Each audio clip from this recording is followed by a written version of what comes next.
Hey, what's going on, everybody? Welcome back to the Crew First Culture Podcast. This is Jeremy again. Thank you so much for joining me today. Today's a great day. It's been a while since I've had a guest on, so just in that aspect, I'm excited, but I'm beyond excited because I've got one of my dear friends, good brothers that I love and cherish, Mr. Nathan Gardner. How you doing, Nathan? Good, brother. How are you? I'm good. So Nathan is known by pretty much everybody that I'm around by Tuna. So if that lands home a little closer to something more familiar, we'll go by that. But Nathan, man, honestly, just this trying to figure out how to get into this. So Nathan is a part of the TRT, the Tactical Resiliency Training Cadre that I somehow have found myself a part of. And I've talked a lot about that, had several of the other members on here. And it's just interesting because even today, it's still less than a year, since I met you all. And just within that short, probably 10 months now, I'm closer to several of you guys than any other people in my life outside of my family. So when I introduce you in that way, I truly mean it. These are the relationships that I truly do cherish and need so much, as we all do. So I really appreciate it. And another piece of excitement for me, this is your first podcast. So are you nervous? Oh yeah. Yep. There's no Yeah, doubt. I don't feel like I it'd should be be here. good. So Just yeah. like we told, and just like I told our other good friend Mark, man, you have every right to be here. That's for sure. You've got an amazing story and some intense, just emotional ties to some of these things that people need to hear. So I'm looking forward to getting into everything that we got kind of planned out here and just hearing some of your story and letting you share some of your story. So again, thank you for joining me, man. Uh feel very fortunate to be here. So if you will, and I'll leave this up to you, just kind of get us into, I guess, first of all, you are now retired. Is that correct? Officially retired? Yes, sir. Yep. From the and I get these confused because there's a lot going on around Palm Beach. So let us Yeah. let us in on where that was at. Palm Beach County Fire Rescue. Okay. And how long are you there? 17 years. Okay. So retired out as a captain, Palm Beach County, and we'll get into kind of some of the inner workings of why that is here in a little bit. But I just wanted to give a little insight on kind of where you came from, childhood, any of that stuff. Just go where you want to go, and we'll kind of steer it wherever it heads after that. All right. So normally I wouldn't say that um someone's childhood well, I would. Obviously your childhood is incredibly important to you. I guess what I'm trying to articulate is that I guess I snoozed on how dramatically the events of your childhood can play out in your adult life. Um, and uh, so, well, we'll just get into it. I was born in Concord, New Hampshire. I'll age myself in 74. It was obviously a different time. Um, I grew up to, underneath a school teaching mother. My dad had taught school as well. My dad was in the army, and so I was raised. I was raised right. I feel very fortunate that my father did the best he could with what he had to uh, to raise me the way that he felt was going to best benefit me. And as a dad now, you look back and just go, man, if I had listened to 1% of what my dad said, I'd be a billionaire. I'd be on a yacht right now. But the reality is that as I watch my kids, as I tell them expressly not to do something, that you're going to have to learn on your own. And so my childhood was interesting. And I'll tell you that my mother's bout with cancer uh definitively shaped uh the next probably 20 25 years of my life. Um, my mother had lung cancer, metastasized to her brain, and over the course of 5 years, I guess from the time I was 5 till 10, I got to watch her die. And it wasn't until I was at the Center of Excellence almost 30 years later that I realized that uh, what that event had done to me and how it had shaped the way that I looked at the world. Um, so from Jump Street, coming out of the gate, I had, uh, you know, I lost all four grandparents in a very short period of time as well afterwards. And then I lost two really close best friends in my senior year. And that is what I guess kind of shaped the way that, and how, well, it shaped my ability to process trauma and grief. Um, but what I didn't know was until I went to the Center of Excellence that my little 9-year-old amygdala had downloaded uh, a very succinct yet very unhealthy uh, mind state, and that was that I wasn't able to protect my mom, and I failed her. And not knowing or consciously feeling that way, I just could never understand why I always felt like I was missing something, or why I was so emotionally charged with everything. And that's because, I never truly processed my mom's death. And more importantly, I felt as though I couldn't protect her. And as a 9-year-old, you don't understand that you know, that ship sailed. It was that was going out to sea no matter what I did. And it took uh a therapist named Steven, who we used to call Yoda, because the guy just literally it's like he could tell the future. But there was a very dramatic day where he brought that to my attention, and it was like a 1 million pound weight was lifted off me. I realized why I looked through those color lenses my whole life. But so that's the sad part of my childhood. The fun part of my childhood is that I grew up, you know, on a 400-acre farm. Every summer we go to my grandmother's farm and watch deer and, go snowmobiling and all the other fun stuff. Um, but that also leads into another interesting aspect of my life, and that's the broken bones and surgeries and everything else. I very distinctly remember my grandfather used to take us out in the snowmobile, and he'd hand us a compass and a bag lunch, and he'd drive around in circles all over the farm and snow knee deep, and he'd be like, "All right, see you at lunch." I'm like, what? Where? What are you talking about? You got a compass. Find your way back to the house. Heading's 270. We're like, 270 what? What are you talking about? What, do we walk on 270? Like, what are you talking about? And that's how I was raised. Trial by fire, almost with everything. And so that kind of made me the crazy ass person that I am now.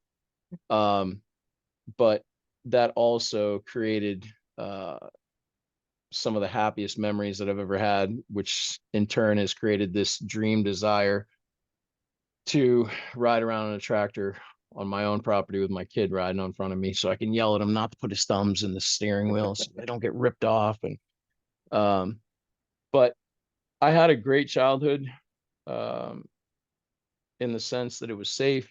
Um, it was a different time. I get on the skateboard and at 8 o'clock in the morning, and I'd never come home till it was dark. No cell phones. It was just a very free time to be around. So I think that definitely helped create that sense of freedom that I have and desire to do crazy shit. Um, but my dad built malls, and in I guess 90 or 91, I got the worst information in the world because I had a really, I thought, beautiful girlfriend at 16 years old, and that was my life. and my dad told us we're going to move to Florida. And yeah, so broke out of the house, tried to run away. My dad handled that the way that he used to handle stuff like that. And I physically was apprehended, brought back to the house, and quite a few bills were paid out of my hide. Um, but we moved down to Florida, and you want to talk about a culture change, going from a school that from, the whole entire school is 500 kids to 4,000 in high school. That was that was interesting. But I played football, and so I enjoyed that. Um, but after that, I went to college. Went to UF for 6 months, and Is that went because you're to super smart and just got the degree in 6 months, or took no? 2 seconds. I took 2 classes, got my degree, and I was out of there. Uh, uh, you know, so anybody that knows anything about Florida, FSU and UF are like this massive, you know, hate each other. Mhm. So I ventured up into enemy territory and realized that the girl to guy ratio in Tallahassee was about 5 girls to 1 guy, and it was about 3 guys to 1 girl in UF. So I informed my father that I was throwing away my college career to go to a more target rich environment in FSU and go to Tallahassee Community College. Yeah, that went over like a fart in church. And so I threw away my collegiate career uh, to chase women. Um, and then that's where life gets really interesting. I don't think there's a job that I haven't done, man. I've made snow at Sugarloaf in Maine. That was really fun. Probably one of the hardest physical jobs I've ever done. I worked in a nursery moving trees. Uh, so I was a You chef say for eight don't mean years. to interrupt you here, but making snow is the most physical thing you've ever done. Is that what you're saying? Oh my gosh. How is So so I'll tell you this. So I will tell you some of my fondest memories are from making snow. So people don't realize, like, when you just show up at a freaking ski resort, man, and it's just this big, beautiful mountain covered in snow, and you can see all the white trails. Well, dude, there was some poor schmucks that literally had to hike up, and you don't see is there's rocks the size of cars and stuff under there. There's so much snow. When you look at that mountain when there's no snow on it, you're like, what in the world? So we would have to hike up carrying high pressure water and hose lines up the side of the mountain because there's pressured water and air lines that go up the side of the mountain. So you'd have to go up, carry up that 100-pound gun that sits on a tripod, put that out on the trail, and you'd have to move these things every, because you can only blow snow. It's not like they're oscillating, So if you didn't pay attention, dude, you just blow this massive pile of snow in the middle of the trail. And in the early season, the cats can't come and groom it. So, I mean, we literally hiked nonstop. Um, but I'll tell you the funnest thing about that is I work night shift, and you would get this real thick, uh, like, I don't know, it's like just a sheet of plastic. But all I can liken it to is Clark Griswold in that freaking sled where he lights the snow on fire.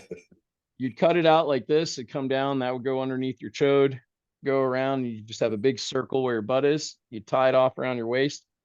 And so once we had some snow on the ground, we'd literally just what was called butt sledding. You take your ice Oh axe, my gosh. and I'll tell you, being a bigger fella, obviously gravity works in my favor going downhill. And I mean, we literally would race the snowmobiles just to clock our times at how Oh my fast we were going. gosh. And that was always fun until you couldn't stop. And you'd shoot off a 8 or 9 foot cliff down into the rocks and lay there for an hour going,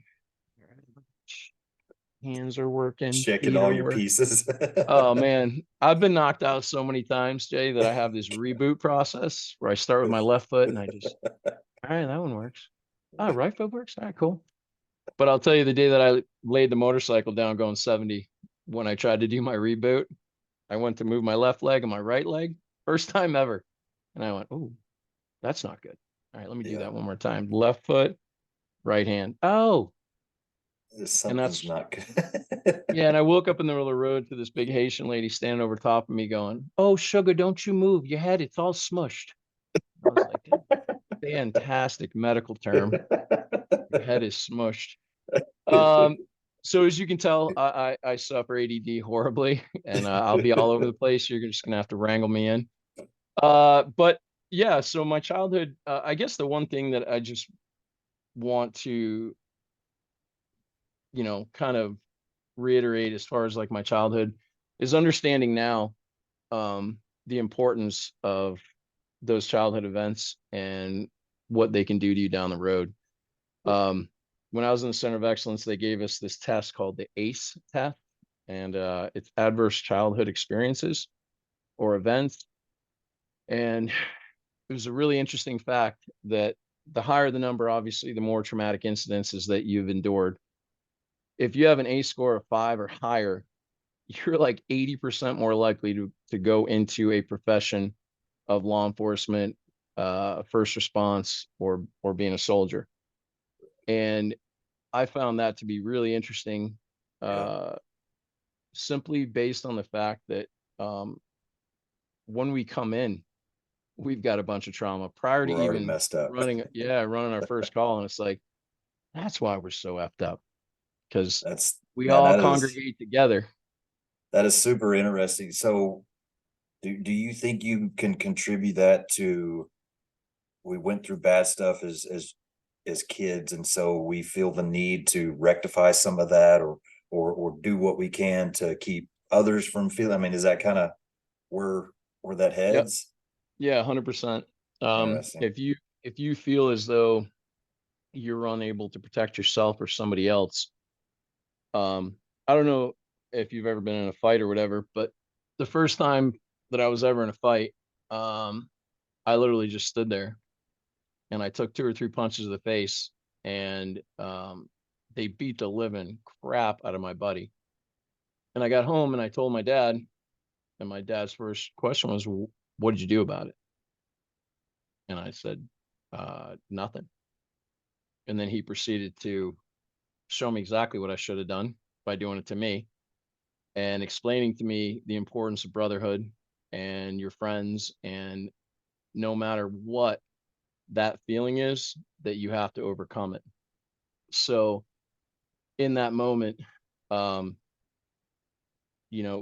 as a young person, I don't think we comprehend the synchronicity of all these events that happen to us, because we're not taught how to process this stuff, right? And synchronicity is, by definition, you know, unprocessed events. Uh, and then prior to you processing it, you experiencing more traumatic stuff. Um, so I will tell you, if I hadn't already had that mindset, I was bouncing in Tallahassee and just sitting at the front door, and I watched this kid get hit by a truck. It was one of the most disturbing things I've ever seen. Probably went 10 or 12 feet in the air, and it sounded like somebody dragging a full Yeti cooler down the middle of the road. This guy skid and slid probably 30 feet on his face, and he's not moving. And I was standing next to a Tallahassee Police Department officer, and I was frozen in fear, like could not move. I was like, I just watched somebody get killed. This dude goes from macking on 2 chicks to in the middle of Tennessee Street, which I don't know if you know anything about Tallahassee. Tennessee Street is like the main drag. He's out there, he's got traffic stopped, he's on the radio, he's checking pulses, he's working this kid. And I don't think I've ever felt like I did that first time I didn't react in a fight. I just froze. And I made a conscious thought process that that will never happen to me again. What kind of a man has an inability to react when something Yeah. bad happens? And so that was very much, I think, that moment, it was like, I'm going to overcome this. And what's a better way to do that than to become a fireman? And ironically, you know, my brother was a police officer, and so I went to, you know, my brother's like, "Be a cop, man." And I was like, "Ah." I went and did a couple ride-alongs with one of my buddies, a SWAT cop, and we got spit on and told to F off. And so I was like, man, it's just doesn't seem like a friendly job." So I went and took the criminal basic abilities test, and I think I got 100. All I know is that I got a phone call saying, "Hey, listen, you know, we want you to come." And there was 8 months until the class started. So my brother's like, "Go take EMT school. It'll make you more hireable." So of course in EMT school you do rides with fire departments. And man, my first ride was with the Riviera Beach, and I think we ran 20 calls. And probably 5 or 6 times I had literally people, you know, say to us, "Thank God you're here. Oh my God, this is amazing." You know, and I'm like, "Oh, well, this is a no-brainer. Screw being a cop. Like, this is amazing." And and that was it right there. That sensation of being able to alleviate someone's pain or suffering was one of the most empowering feelings I had ever had. I was like, this is it. I remember driving home that night after doing being a chef and a bouncer and just kind of getting caught up in that restaurant life and just going, "I guess this is it." And then you know, if it wasn't for my little brother pushing me, uh, you know, that's how that all started. So I ended up going from being a cop to being a fireman. And obviously, as all cops and firemen know, that's the best decision I've ever made. So Well, so I got to stop you there because I'm a little I'm confused on the timeline because I know there's a piece missing here and I'm just trying to work it all together. So I know somewhere in the mix here you took a little trip overseas for a little bit. So how does that work into this? And tell me a little bit about this because I can't wait to hear where this is going to head here. so and this all hinges off one of the most important people in my universe, and that's my uncle Oliver. That's I had to fall in love with that name because my dad gave me that as a middle name. So Oliver Gardner is my uncle. And we had talked about this a little bit before, but um, so my uncle has this really rare degenerative spinal cord disease. And one of the hardest things that I can look back upon is watching his physical demise over the last 20 years, and going from a walker, well, a cane to two canes to a walker to a wheelchair. And throughout this entire process, my uncle was still sailing. I mean, all around the world, sometimes single-handed. He had rigged up his 38-foot Choi Lee sloop so he could man it single-handed, which is, if you know anything about sailing, that's insane for someone who is basically paralyzed from the waist down. Um, Now, when my mom died, my uncle stepped up massively. So he played a huge part in raising me as a man. And when I was just turned 14 years old, my uncle says, "Hey," calls my dad and says, "Hey, I'm going to take Nate to the Bahamas." This is when we lived in New Hampshire. "And we're going to sail from the Bahamas to Lake Champlain, New York." Now, as a dad uh, now, mind you, this is also my uncle that let us watch Deliverance when, when I can tell you, my dad, I thought was going to kill his brother when my brother and I came home at like, I don't know, 10 and 7, and we're outside, and I was like, "Squeal like a pig." My dad's like, "Where? Where the hell did you hear that?" And we're like, "Oh, this movie Deliverance." And he's like, "Where'd you watch Deliverance?" Because if you've ever seen Deliverance, man, that's not suitable for even adults. Like, that movie is dark. Yeah. And so I've always had this really close relationship with my uncle. And as a dad now, it's like, would I trust me take my kid, you know, my son's or my brother's kid sailing? No. Would I trust my brother, who is one of the most responsible people on the planet, to take my kid at 14? So literally we get to the Bahamas, dude. We're not. we're not out of the Bahamas for more than a day or two, and a hurricane comes through. Uh, Here's the most embarrassing part, and I'll show you someday. My uncle has video of all this, and I was nowhere near as hard as I thought I was. I had matching Izod shirts and shorts, dude. I was just an absolute tool. And I'm really going to expose myself because I don't care, because I'm all about vulnerability now. My favorite song in the world was Rockset, The Look. And I made like 8 copies because every time my uncle heard that song, he'd launch that with that cassette over the side into the ocean. And you know, a day later, he'd be hearing it again. He's like, "Where the? I already threw it." I'm like, "Oh, there's like 8 more, man. You're never gonna find them."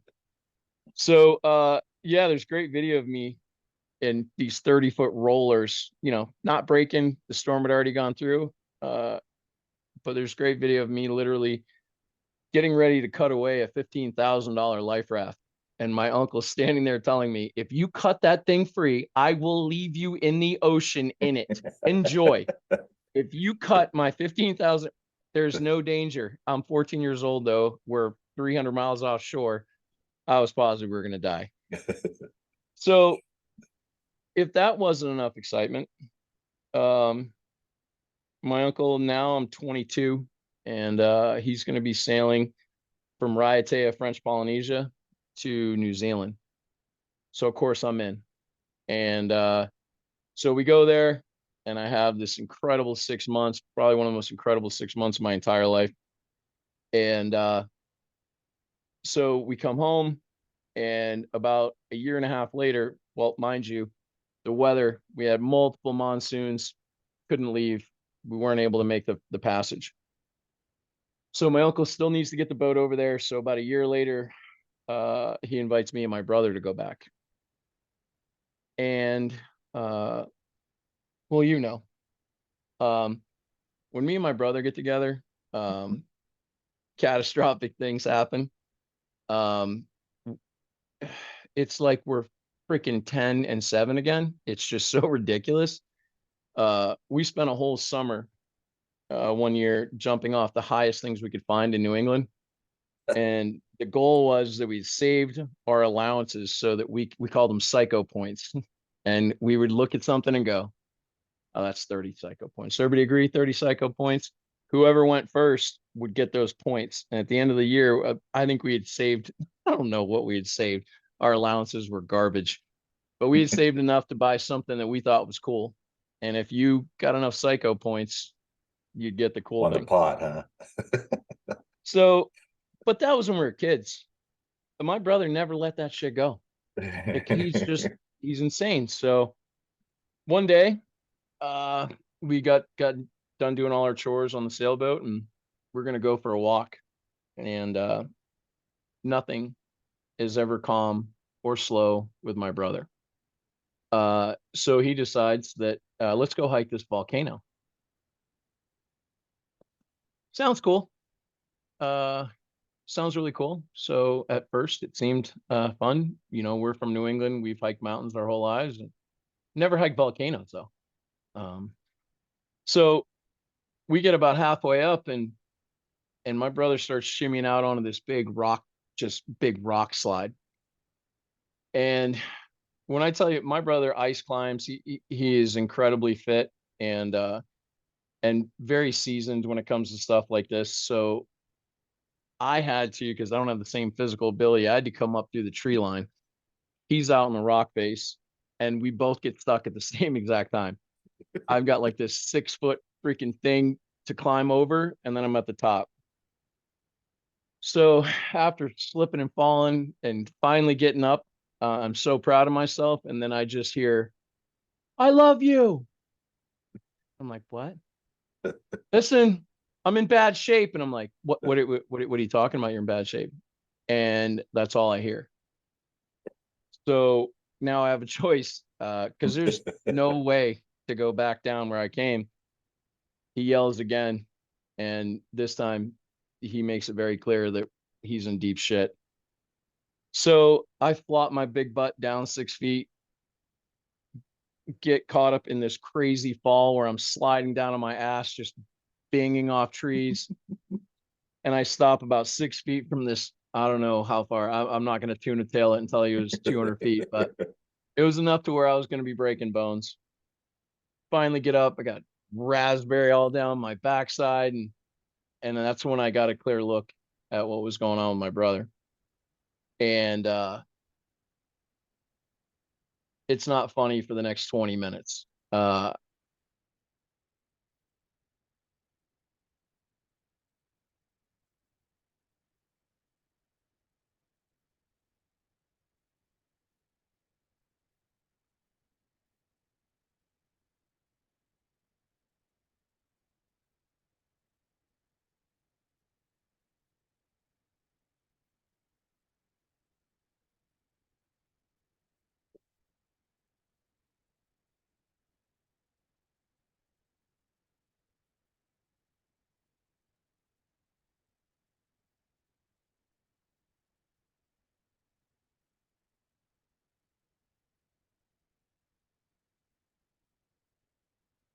Are you there? I lost you, man.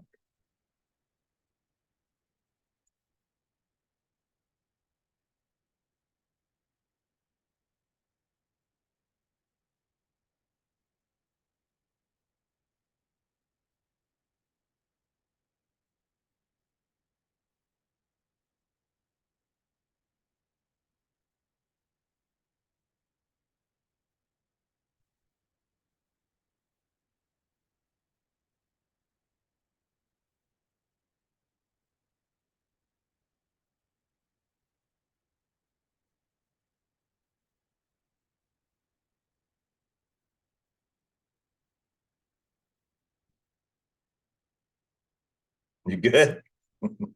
Yeah, man. What happened? My computer, dude, it's got this. I don't know, the modem or the Wi-Fi adapter, and I'm not computer literate, so I just get really mad and start smashing buttons, and that doesn't really Okay. help. So, where were we? I'm running down towards this farm, and I start hearing this crazy noise, man. And I thought maybe I was on acid because I look up and there's like 6 white stallions literally racing towards me. And I was like, okay, so I'm the one that died. I'm the one that fell to my death. This is a dream for sure. Like, where did these? They're gorgeous too. I literally have to dive into the catwalk and lean against the side of the mountain. There's these 6 horses go running by, and I'm like, I don't know what kind of omen that is, but that's really foreboding. Uh, I keep running, and I come around this corner, and I scare the living crap out of this poor old guy.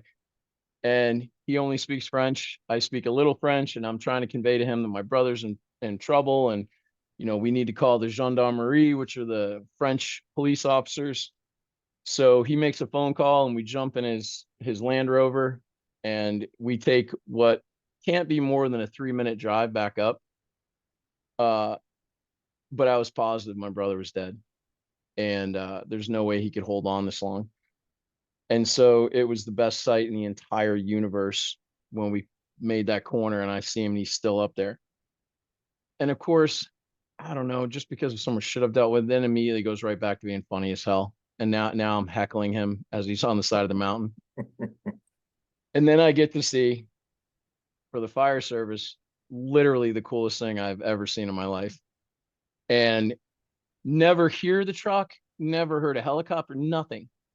But literally from the top of the volcano, here come these Raiatea Fire Department guys, right? They have their helmet on, they have their jacket on, board shorts, and flip flops, and they're rappelling down the side of the freaking volcano. The old guy passes me a pair of binoculars, and I'm looking, and I'm like, this guy's got flip flops on, man. Like, dude, it was the coolest. I mean, granted, our dress policy is a little stiff compared to board shorts and flip flops. But I just thought, man, kudos on that captain. You want to climb down the side of a volcano, be comfortable. They literally shot right down, came right out to my brother, hauled him right up. What we didn't know is that they were just going to leave. I didn't even know where they went. My brother never shows up again. And me and this farmer are sitting there going, hola. Oh no, that's Spanish. Hello, monsieur. We're just looking at each other. I'm like, what do we do now? And he goes, you want to go to the police department? I'm like, well, hopefully. I mean, I'm assuming that's where they took him. Dude, I show up at the police department and my brother's drinking a beer with the cops and the firemen, and they are all just riding him into the dirt. It was one of the funniest things ever. So if that wasn't cool enough, a couple weeks later, we get the local newspaper, and there's the picture of my brother in the Raiatea Times, freaking getting plucked off the side of this volcano by these badass Raiatea FD guys in flip flops, board shorts, and a fire, bunker turnout gear. Um, yeah, that was a good one for sure. But just like with complete transparency, I will have to call myself out. I was dating this girl at the time, man, and I literally left before we brought the boat back to Hawaii because I was so heartbroken. One of my biggest regrets ever. My uncle called me every name under the sun, man. Um, but yeah, French Polynesia is one of the coolest places I've ever been. Um, Another funny story. My nickname's Tuna. I'm a big waterman. So I brought my spear gun there, and I'm thinking I'm gonna shoot these massive fish and everything. And so free diving one day, and I see this crazy ass. It looks like it's 100 years old. This big, crazy net system, and you can swim into it, and it just does circles. It's a fish trap. Well, I thought I hit the absolute payload. I go in there and shoot all these fish. And I come home like an absolute god. I'm like, and my uncle's like, where'd you get those fish? Like the ocean. And he goes, specifically where in the ocean? And I said, out by the inlet. And he goes, yeah, you might want to talk to these people here. And I'm like, talk to what people? Oh man. That was a local's fish trap. And I just got every ounce of his freaking food out of there. And yeah, they're coming to kill me, man. And so I had to turn over all the fish to these guys. And my uncle's like, man, we've been here for 1 week. You're gonna get a shot. And I was like, no, not shot. Probably stabbed a little bit, maybe speared, but definitely not shot. I don't think these guys have guns. Um, but man, what a life changing experience, man. Um, I was my nickname over there was Grand Chien, big dog, and I would take all the little kids out spearfishing, and it wasn't until later that I realized that it was, in our country that would be child endangerment. Yeah. Literally taking these kids out spearfishing, dude. We're having 10, 12-foot tiger sharks right up to us. Yeah. And these kids are warriors, man. Zero care. None. I'm like, Grand Requin, big shark. And they're like, it's okay, monsieur. No I'm big like, deal. no, no, it's not okay, man. It could eat you whole. And they're like, they grow up in the water, that's Yeah. just part of their life. Yeah, Polynesia was cool, man. So how I know of an experience that brought you to Thailand. So how does that tie into everything? Brother, Thailand is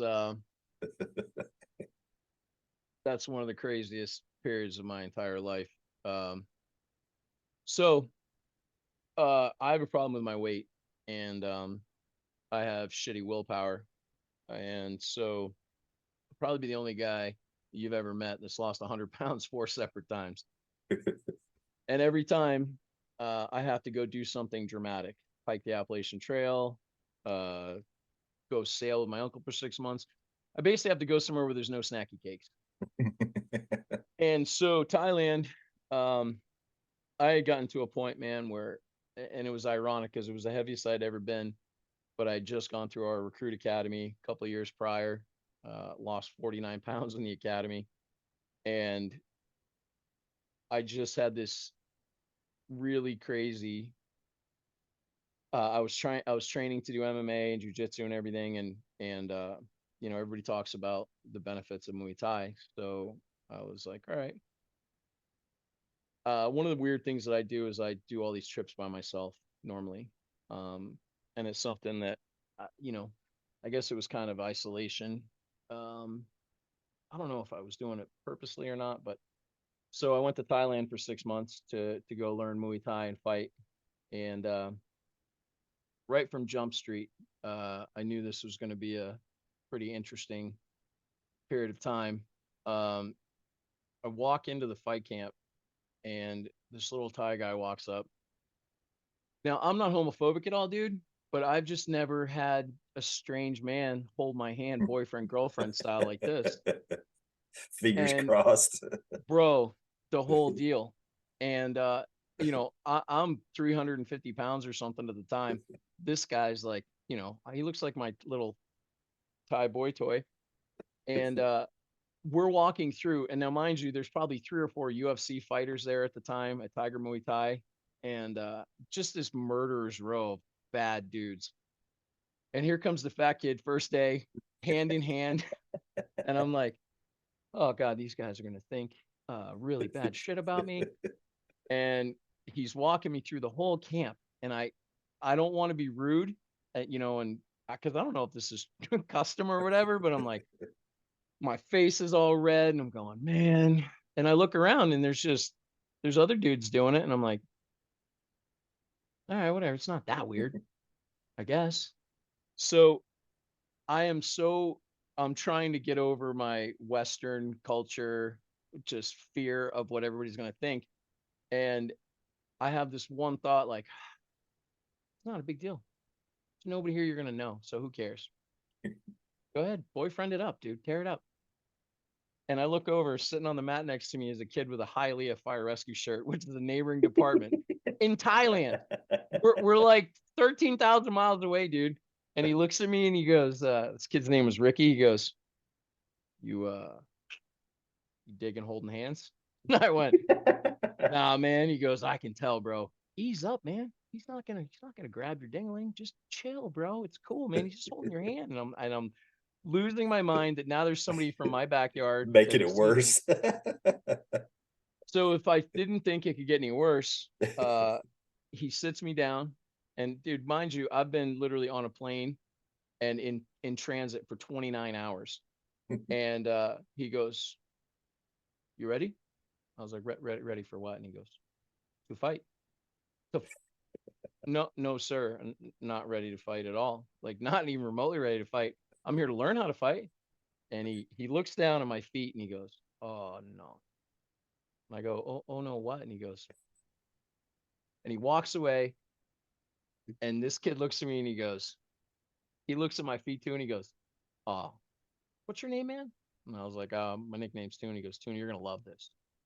Because I can tell right now you're really comfortable with man on man contact. And I wonder how you are with your feet. And I'm like, nobody touches my feet. And he goes, not until today. And I go, what are you talking about? And next thing I know, this guy comes back and he has toenail clippers.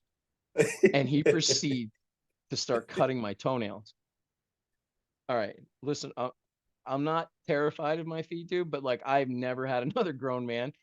Like, he's holding it right by his face, and I'm like, got my leg up, and I'm going, what is going on? And he's like, no, no, no, you'll kill somebody with these.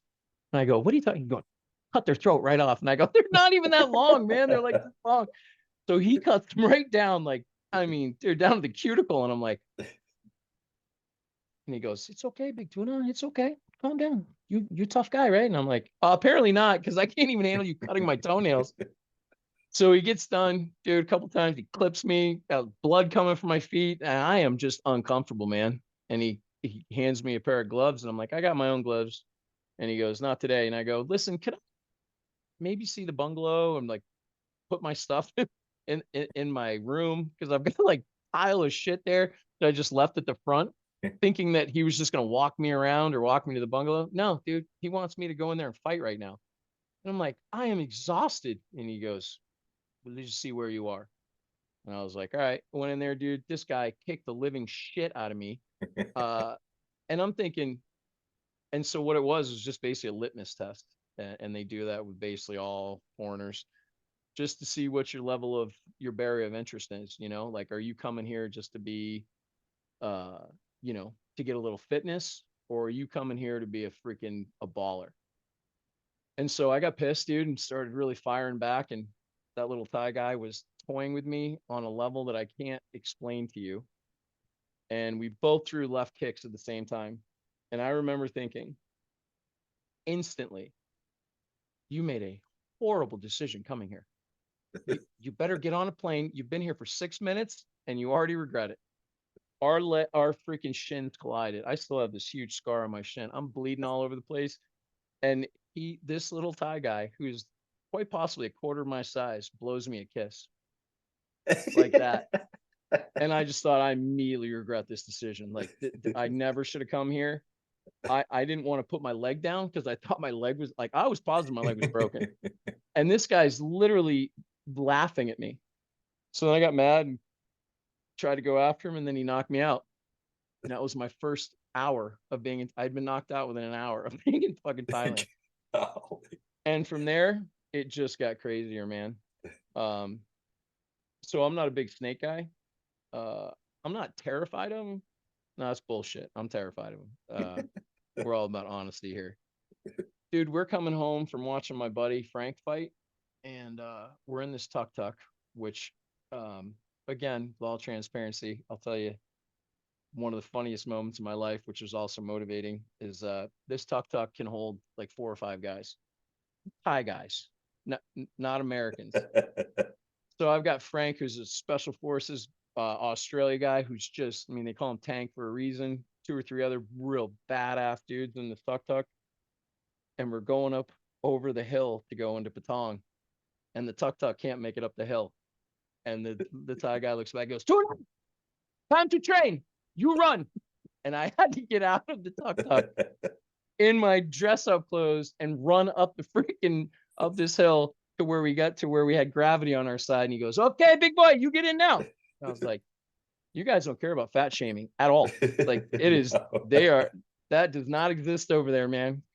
So I get in the TukTuk, we watch my buddy just thrash this guy. It was awesome. Get into some, that was the night I drank Cobra blood, which made me shit for 3 days. Thought that was going to be part of the Thailand, experience. Initiation. Like battery acid. It was absolutely horrible. My fingers tingled. And so now we're going home. It's probably 2 o'clock in the morning. And I've got a really nice bungalow and everything, but they hadn't cut the grass in probably a week. So it's probably 6 inches high. And we're getting ready to pull into Tiger Muay Thai. And all of a sudden the TukTuk just veers off the road. And the driver is just screaming in Thai. And he goes, big snake, big snake. I'm like, I'm drunk as shit. And we're in Thailand. Dude, every snake over there literally can kill you. And mind you, after we saw a fertilance, which is one of the most venomous snakes, I went and talked to, this is the coolest thing. You want to do EMS? Do EMS in Thailand. It's a pickup truck. They roll up like, the 1950s freaking doo, doo, doo, doo, doo, and they just launch you in the back of the pickup truck and go. Like, that's it, dude. It's amazing. There is no starting lines or any of that other bullshit. They literally chuck you in the truck and drive. And it's like, all right. So I had gone to the EMS guys and I was like, hey, do you guys carry anti-venom? And the response was hilarious. Oh, you don't take anti-venom. Anti-venom kill you quick. I'm like, what? Oh yeah, anti-venom's not good. Many allergic reactions. I was like, okay. So you don't even have anything for if I get bit? You don't. We have, but you don't want. I'm like, all right. All right. So now I know that, if I get bit, you're just going to die. So I have that in the back of my head. Jump out of this TukTuk. Jeremy, this King Cobra, again, I don't want to toot and tell this thing up, but all I know is that its head was in the grass on this side and its tail was in the grass on that side across. Now, it's only 2-lane road. It's not like a super highway. But, dude, it has to be 12, 13 feet long. It's that big around. King Cobra. Now, mind you, I'm a Discovery Channel freak show. My son will tell you that a single drop of Cobra blood can kill 100 elephants. Like, I'm very, very wary of this thing. course, it slizzes right in the grass, right towards my bungalow. And that's it. I'm not going to my bungalow. So I go and I sleep at the pool. And well, tried to sleep because of course every 2 seconds I'm dreaming about some cobra eating me. And so the next morning, I wake up, I'm at the pool. There's all these people, because I was hungover, and they're all out there hanging out by the pool. And I wake up to this lady screaming, and it's one of the ladies that does the chores, that does the laundry and stuff. And she's got a shovel and she's beating the shit out of another cobra that's probably only about this big. I don't know, probably 4 or 5 feet long. She wails that I wake up to her screaming, and I'm thinking that that's the same snake and it's coming to kill me again. She chopped the shit out of this thing. Uh, I mean, she sounded scared, but she didn't act scared. Like she handled that. And I thought, man, one day I'll be as brave as that chick. Uh, I went to the manager and I was like, hey, I'm not going back to my bungalow until you guys cut the grass because there's a man killer just waiting for me to go home. So they cut the grass and everything. They actually went out because the TukTuk driver had, I guess, gone and talked to the manager and was like, I'm not screwing around. That's a big one. They literally walked bare feet, man. I watched them like a search party go up the side of the volcano next to the, not volcano, but this hill behind the fight camp, stomping in the dead grass trying to find this cobra. Scared And I'm out. like, bro, the balls you have to walk around in bare feet. I wouldn't have gone out there, dude, with like a juggernaut suit on. Not, even with a, freaking M60. That snake was so terrifying. Yeah, Thailand was a very interesting time. Got to meet some of the coolest dudes on the planet. Uh, found out that um, found out a lot about myself. Um, those guys pushed me, so I lost 100 pounds when I was there. Uh, yeah, it was a wild experience. I will tell you, uh, I don't think I've ever seen work ethic like that. Um, my private Muay Thai guy, um, I, who knows what he makes, but he would literally train all day. Same thing with the guys that were across the street building this 3 or 4 story building. I don't know what a bucket of concrete weighs, but it's got to be close to 100 pounds. These guys slung buckets of concrete on bamboo scaffolding for 12 hours a day, smiling, singing. And I just kept thinking, man, I would love to try to find a group of guys in the United States that would be willing to do that for Yeah. the zero money they're making. Well, they get done. Then they go to Patong and they fight foreigners for $20. And they go in there and it's all fixed. You know, you go in and these guys have 200-300 fights. There's no Farangs that are coming over there to learn how to train Muay Thai that are going to beat up one of these guys. So after throwing concrete for 12 hours, these guys go in there and purposely take a dive, getting the crap beat out of them for 10, $20, something like that. It's probably not even $20. It's probably a lot less than that. But man, you want to talk about uh like my private instructor, dude, he had literally, a thatched hut, dude. But I mean, everything around it was crystal clean. The pride, it's just totally different, man. Just because you don't have money doesn't mean that you can't be prideful or that you can't take care of your stuff. Um, and working in some of the places I've worked where like you look at the dumpster and the dumpster's empty and there's 6 inches of trash around it. And you're like, your front door is 6 feet away. You have no Yeah. pride in what Yeah. your place looks like. Do something about it. Over there, that doesn't exist, man. Like, Yeah. so coming back to the Crazy. States, that was a very crazy transitional period because I used to be able to eat the best food on the planet, scooter, private lessons, everything for less than $400 a month. And that's with the bungalow. And so when I came home and I got to LAX and I paid $10 for a bottle of water, I was like, we're doing it wrong, man. Um, and just the sheer beauty of Thailand, man. That place is just incredible. But it's definitely a different way of life, man. There's no Yeah. you slip up.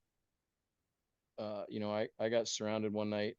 Well, I had a few beers, and these guys walked up and they were like, nice scooter. I was like, thanks, bro. Totally stupid. Two more guys come out. How much that scooter cost? I'm like, I don't know. I'm renting it, bro, but it's super fast. And I'm just totally having a good time with these guys. And then I realized there's like three more show up, and I'm like, these guys really like my scooter.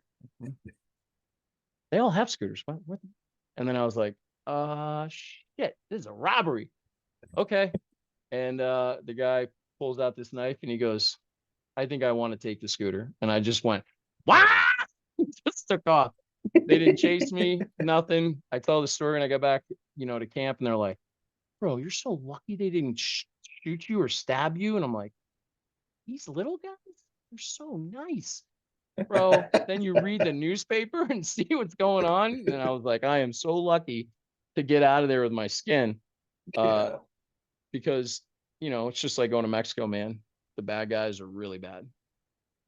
Everybody else is good, but the people that are bad are real bad. And for Yeah. some reason, they have an ability to like dehumanize people to where they can do really like the cartel does, where it's Mhm. just, you're like, how in the world could another human being do that to another human being? Yeah. I don't know if you've ever, I watched this documentary and I always laugh thinking what that phone call home to the wife was like. These two cartel guys were in this big war, and they went and kidnapped the other cartel guy's kid, cut his head off, sewed his face on a soccer ball, and then kicked it over into the other drug cartel guy's place. That's how we found his son, right? But Yeah. that part's not funny. But what I think is super fucking or super funny is that I can only imagine that guy and his wife's calling, going, "Oh, hey, Poppy, time to come home." Oh, babe, gonna be a rough night. I gotta cut this kid's face off. I gotta find a soccer ball to sew it to. How in the It's like world, it's dude? nothing, huh? Yeah. Like, dude, you gotta look at your boss and be like, you want me to? Yeah, I can't sew. I'm I've not never been able sore. to sew. Like, dude, how is that your job? Like, Yeah, I just, that's messed but you can up. only do that when you dehumanize people. Yeah. Well, Yeah. So go ahead. I want to kind of jump in right here because there was an area that you wanted to for sure hit, and I think this is a great time to do it. Just talking about your experiences there in Thailand, and that mindset, and the just them taking responsibility for everything and coming back home and kind of seeing the exact opposite. You wanted to talk about some Marcus Aurelius stuff, and just your thoughts and things like that. So jump into that and kind of gear us towards what you're wanting to put out. Okay.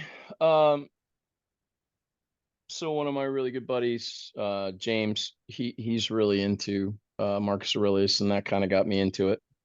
And one of the things that I find that we're lacking um, as a society and also in the fire service is the the loss of the fact that we do have control over our thoughts, and understanding that and knowing, being aware of creating a cognitive thought process every day, a positive cognitive thought process every day, and the potential benefits of doing so. Um, I'll get into it a little bit later, but there's anybody that knows me is very well aware of my mental struggles. One of the biggest ones, obviously, was getting injured and losing the job. Uh, it wasn't until a buddy of mine explained to me why. Uh, I mean, I literally had suicidal ideations afterwards because I didn't, it was the only thing I was good at. And so for months, I was just held captive by my own ruminations about what could have been. Um, so when my buddy starts quoting Marcus Aurelius and you start listening to the message that he's trying to convey, it's such a powerful message when you can sit in your truth and go, okay, all right, a lot of this stuff I'm doing to myself because I'm not taking control of my emotional spectrum and my thought process. Your emotional spectrum is a lot more difficult to control uh, without controlling your thoughts. If you control your thoughts, your emotional spectrum will follow with it. And that's the ideology behind that whole thought process. And one of my favorite quotes of his is, you have power over your mind, not outside events. Realize this, and you will find strength. Right. When I finally put to bed the idea that I wasn't going to change the fire service, that I wasn't going to overnight be the best dad. Um, that was it's one of those things where one of my favorite captains used to hand out these coins, and your job was to try to get these coins stacked on top of each other or as close to each other as you can. One of them says on the coin, who I think I am. The next coin says who everybody else thinks I am. And then the last coin is who I really am. And he challenged me to, if you really want to know where you stand, ask your brothers. And so what I found out though is you can't do it yourself if you want to find the truth. So I employed one of my really close friends, the godfather of my kids, to go into the station and start up a little shit talking session about me. And what I heard was probably one of the hardest things that I've ever heard. The group of guys that he was speaking to, I'm the godfather of one of their kids. Uh, the other one I helped through some really crazy periods of time in his life. And I just thought, man, I totally misjudged where I stood with these guys. Um, and what's interesting about that is at that exact same time, I was on the promotional roster to get promoted. So I was leaving these guys, a group of guys that I'd been with for, 17 years as a fireman, but I also did 5 or 6 as an EMT and paramedic in the same area prior to getting hired with the fire department. So these guys are all from previous department that we took over. So I've known these guys forever. So it was really shocking to hear some of the stuff that they said. And I just made a vow that I was going to try to change some of these things that I thought were very valid. And in doing so, I realized I couldn't because I was not controlling my thoughts. And I would allow a thought to come into my head, and I would just, instead of just going, that one's not good for me, let's move on, I would sit in that thought, I would ruminate on it. And we all know when you look into the past, that can create depression. You worry about the future, that creates anxiety, right? Two of the biggest things that we as a society are dealing with right now, depression and anxiety. I'm not saying that it can be easily fixed, but I can tell you that I wrestle with it every day. And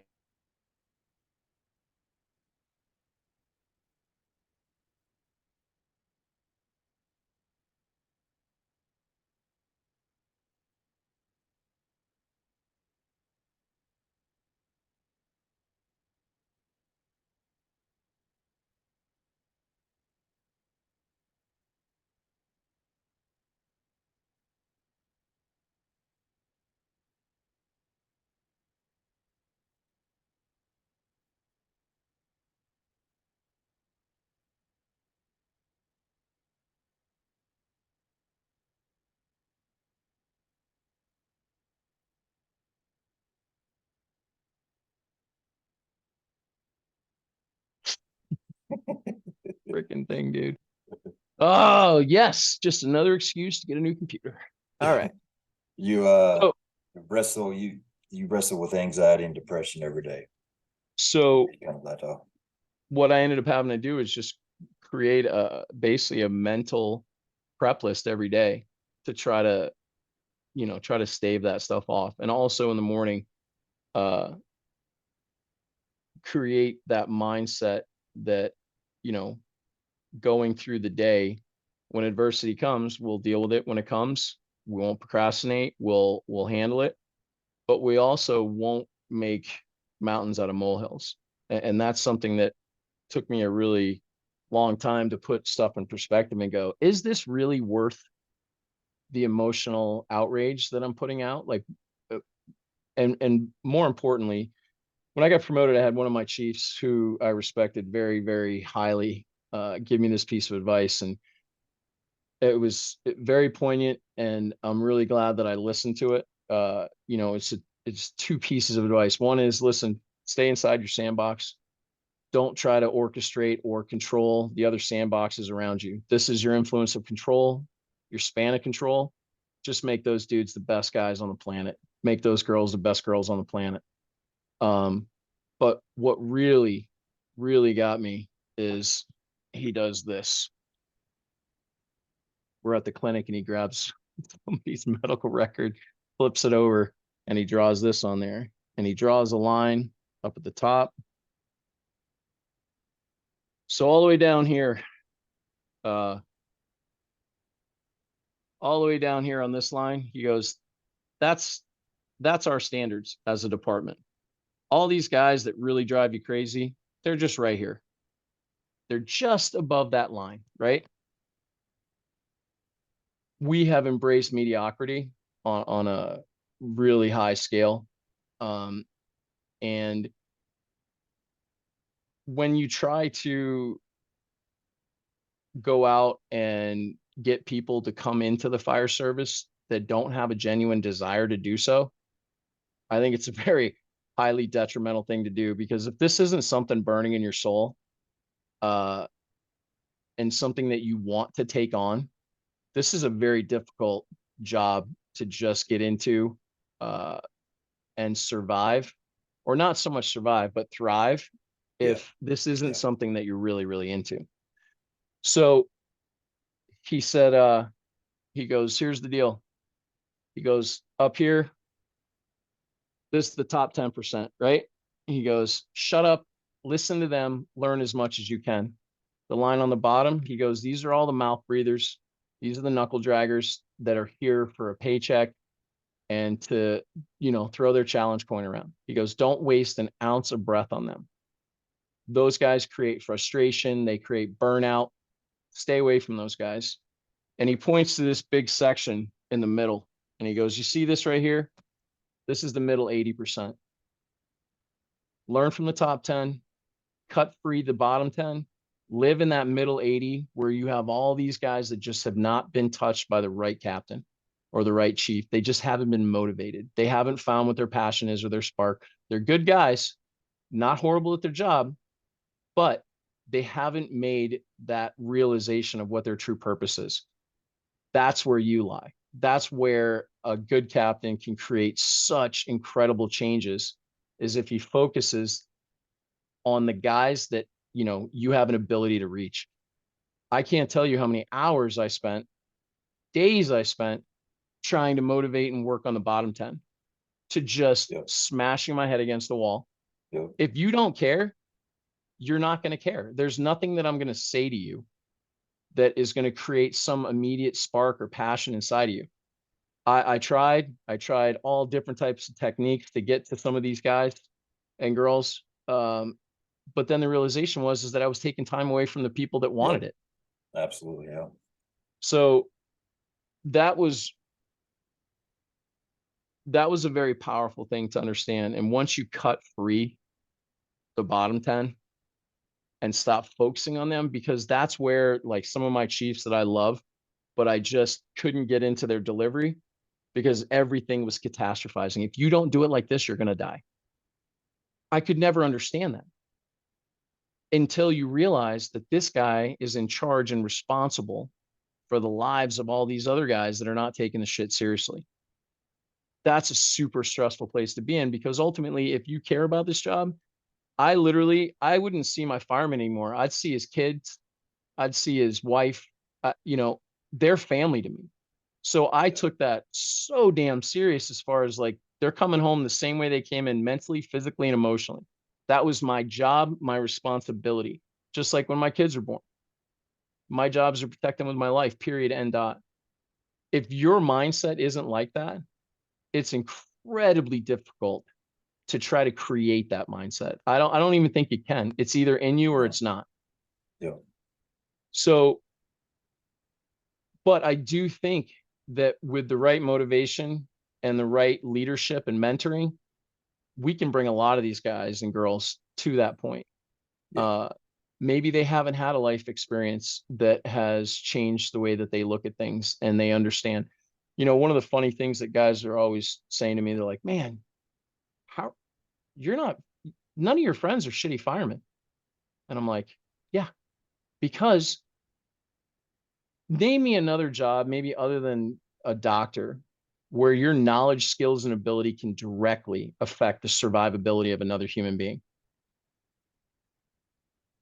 I mean, first responders.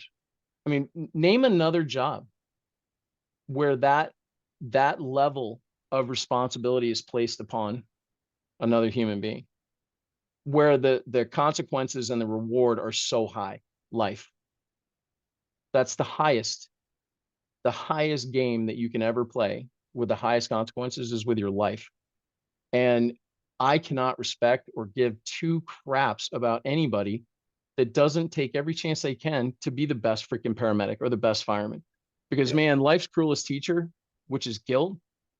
I've I've flirted with her my whole life, and it's driven me to do hour and a half truck check in the morning because there'll never be a time again where I am complacent and don't check my truck out because I wanted to bullshit with the guys because I've had that experience.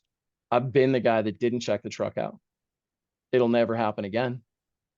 But that's the difference between people that want to get better and people that are okay with staying the same. Yeah. If something like that doesn't affect you to your core on a cellular level, um, then I just don't want anything to do with you.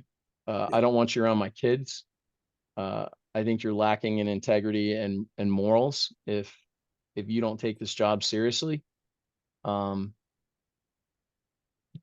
it's still, it still has to be fun for our own mental sake. I was definitely not a rule follower. Um, One of the hardest things ever was, getting an order from above and not taking the shitty leader route and going, admin's telling us to do that. I don't believe in it. But they're saying we got to do it. No, that's not what a good captain does, man. You have to somehow incorporate that into the fact that you're giving these orders because you Yeah. are. You don't want to be unpopular, and that's fine. But if you've created that relationship with your guys, they just know we're going to suffer through this together. We're all in Yeah. this together.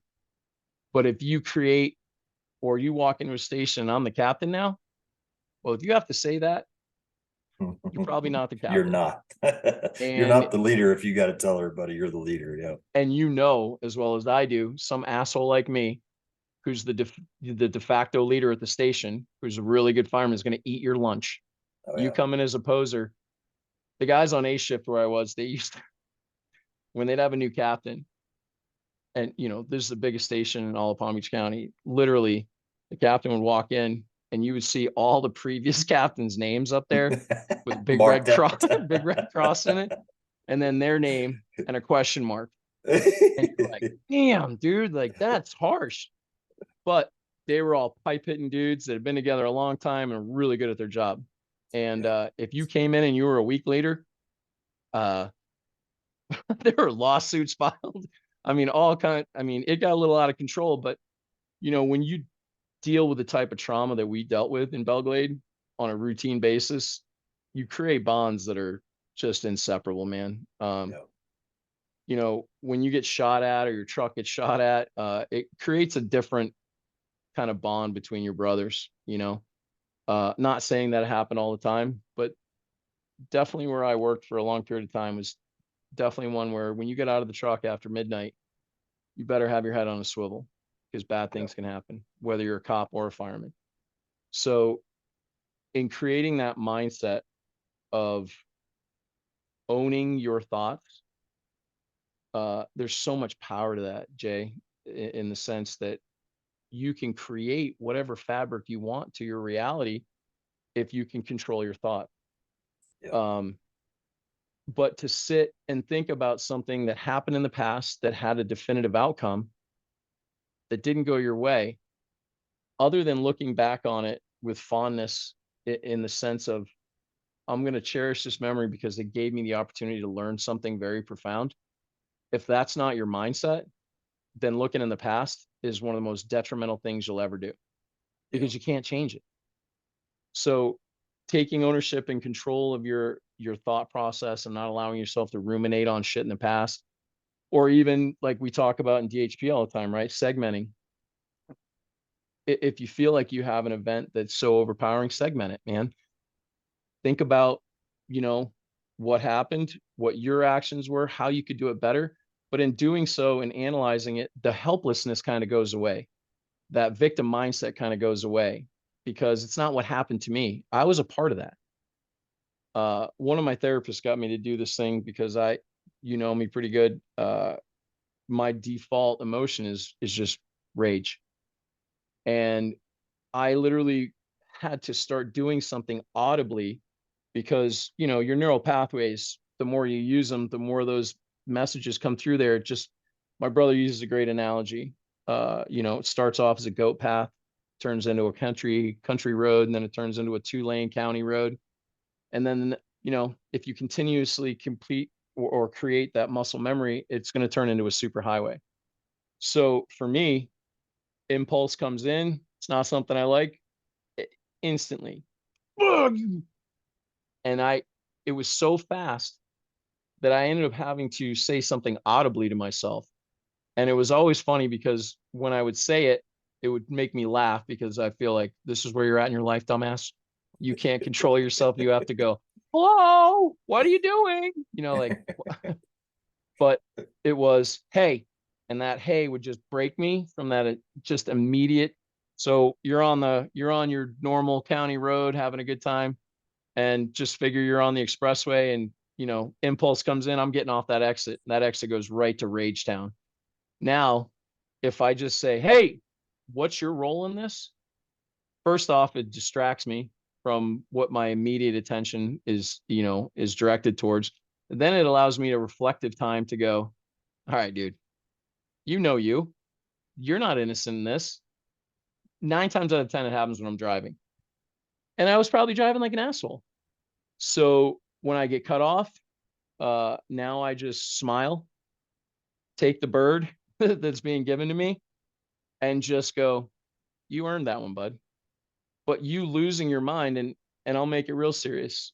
Uh, this happened one day, and this guy cut me off, slammed his brakes, shot me the bird. I had my son in the car, which is ironic because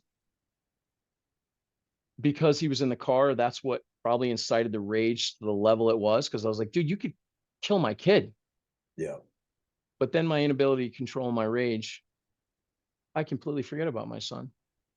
And I chased this asshole all the way to his house. He jumps out of his car. I'm literally parked on his front yard. And he's running into the house. And I know he's going to get a gun. And I have mine right below my steering wheel. And then my son started to cry. And just realized, threw it in freaking reverse, got out of there. And I just thought, holy shit, man, you just almost got your son involved in a shootout over Yeah. somebody brake checking you. And that was the realization right then and there that if I don't start taking captive of my thoughts, you know, captivity of my thoughts, uh, I'm going to endanger somebody I really love. And that was a real defining moment to hear him cry in the back. And you know, I was literally like surprised. It like woke me out of this rage. And I look back and there's my little beautiful boy sitting in that car seat. And I thought, man, this is it. This is where the rubber meets the road, man. You need to make a change right now before you get Yeah. somebody hurt. And it wasn't easy. You know, I mean, I have to work on it every single day. And that's the one thing, you know, that I think everybody's talked about, but it's so important to repeat is that you don't fix this stuff. It doesn't get fixed. You create a world where you accept it and you uh, have an ability to process it, that stuff's there, and it always will be. But I cherish that stuff now because it's what makes me me. Um, I if I hadn't have gone through all the heartache that I've been through, it wouldn't create the person I am now that has the ability to sit with somebody. And I'm an empath, man. I can feel other people's pain, and that's probably one of the reasons why over the course of my career it was so profound. Is that you know I would take on so much of the family member stuff because it's just until you can take captivity of your thoughts, you just look at that and go, man, this is really sad. Not that, hey, listen, we just crushed this. We crushed this call. The outcome's not what we want, but look at what your guys did. And that Yeah, was one of the biggest saving graces for me in my career. Uh, we have time for one more story. you got time for any story. Go ahead. So, just because of HIPAA and everything, I won't get too crazy into this, but this was the call that literally changed the way that I process almost everything. Uh, and it's interesting because the mindset is uh, heavily rooted in being an officer and being able to take an event and create good from it. So the call comes in, the calls for a suicide. They're saying 58-year-old guy. Uh, we get the wrong address, so we pull up and we're actually on the road that the house is on.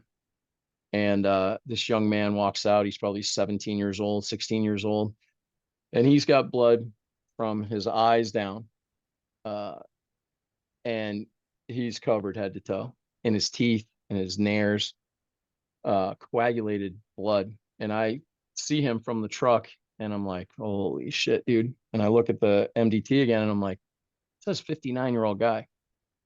So seeing this young man, he's got like a tank top on, really nowhere for him to hide a gun or a weapon or anything, and he looks extremely distraught. So I choose to go in.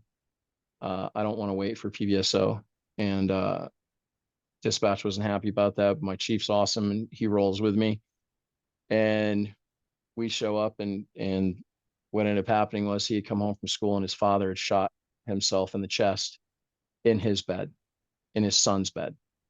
So the kid comes home, goes in his room, and there's his dad.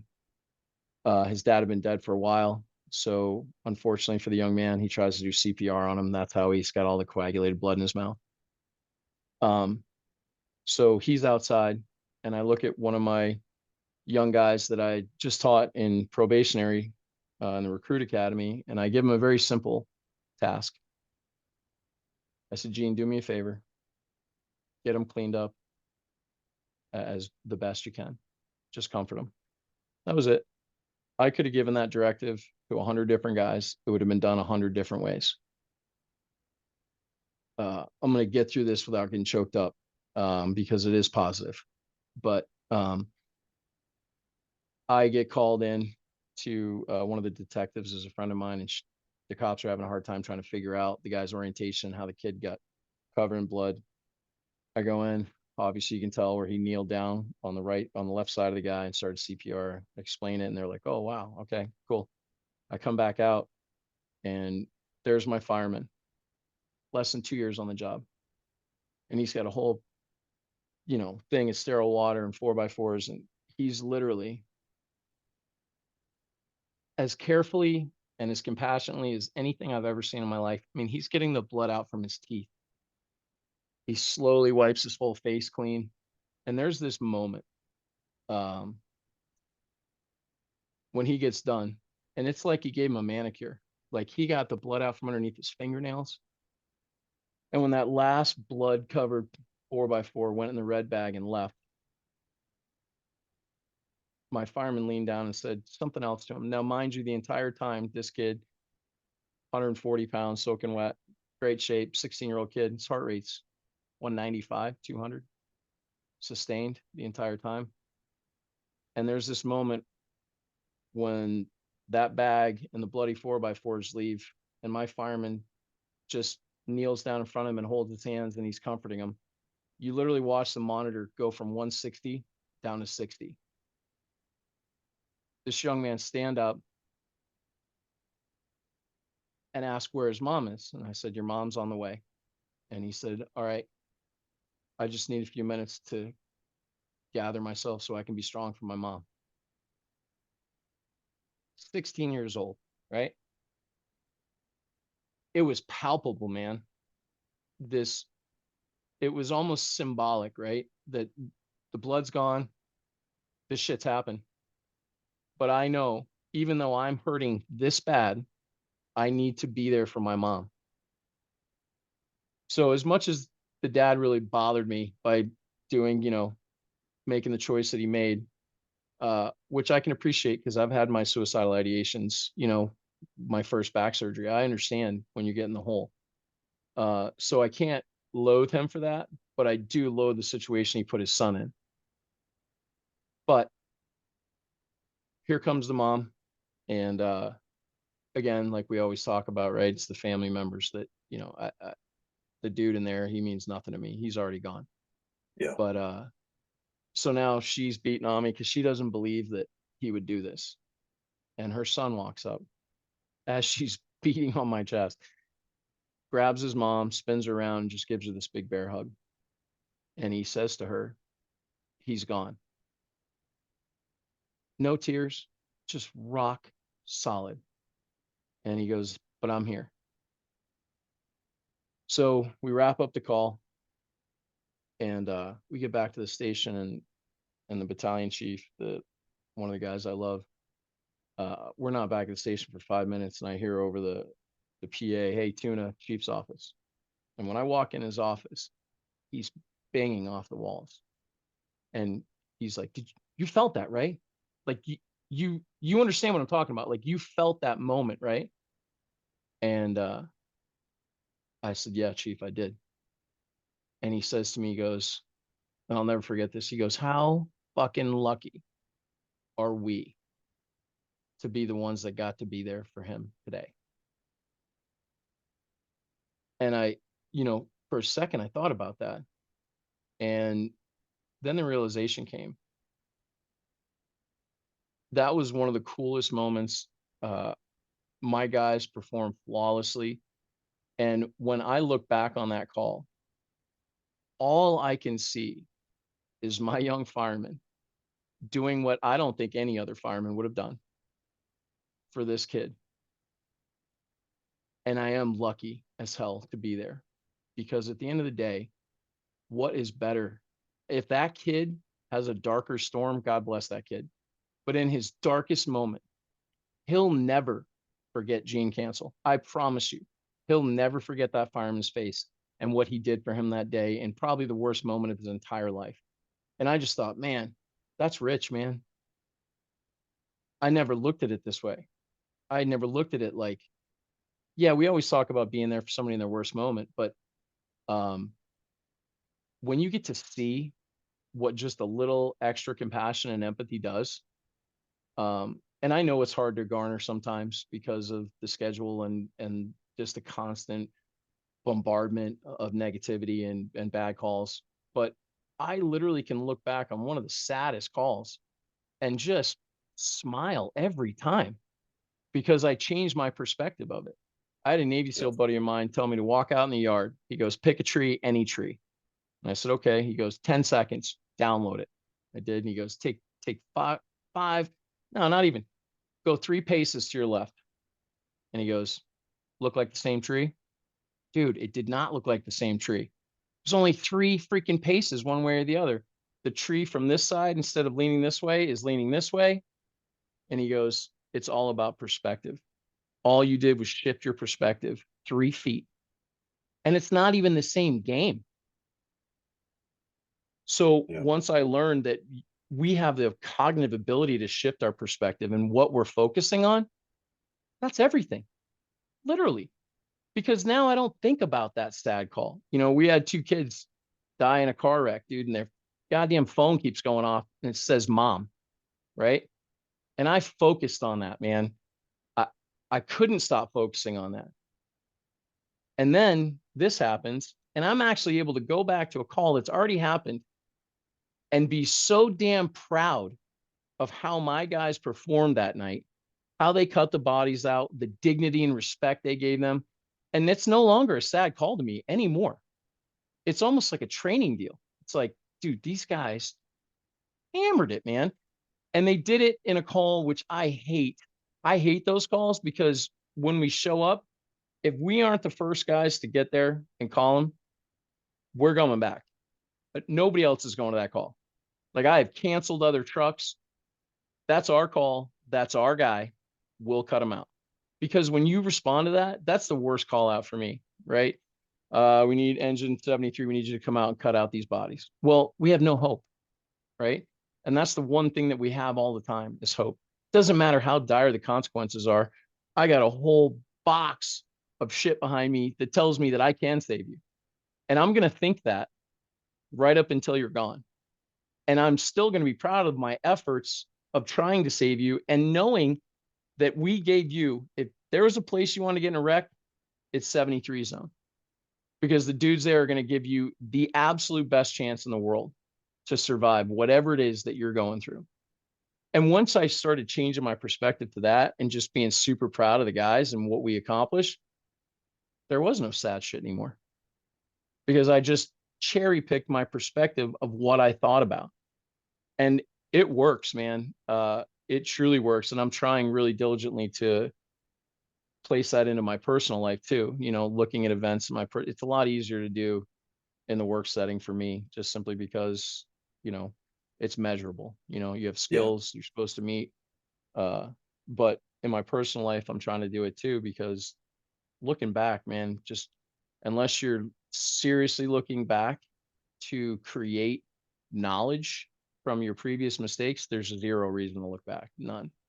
Yeah. So Something else you said earlier before we started was, and I want you to clean it up for me because I just jotted it down real quick. But something about happiness in our lives is directly yeah, correlated with our thought quality of thought. Is that kind of clean that yeah, up for me? yeah.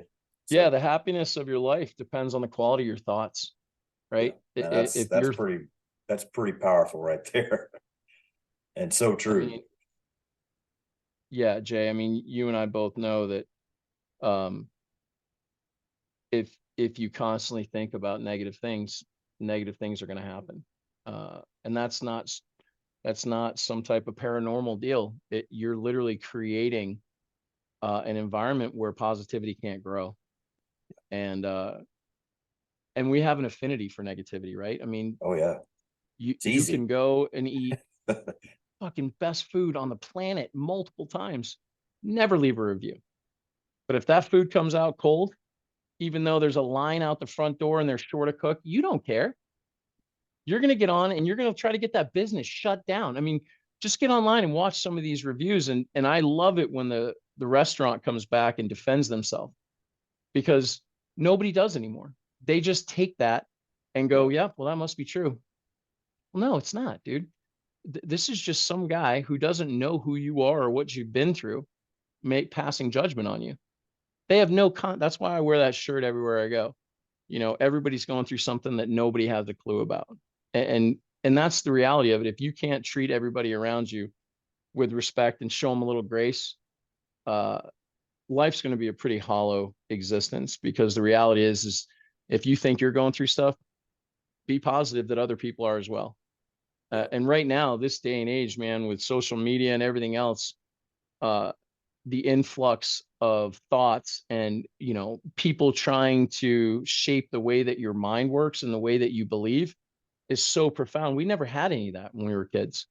There wasn't a constant reminder of you didn't do this or you're overweight because all you see all over the place on social media is workout exercises and all this other stuff.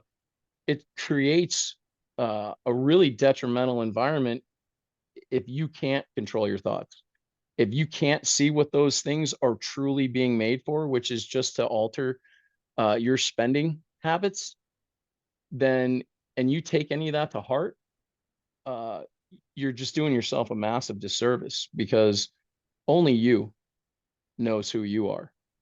Um, and I can tell you from losing double digits of brothers to suicide, even some of my closest friends, I really thought I knew them.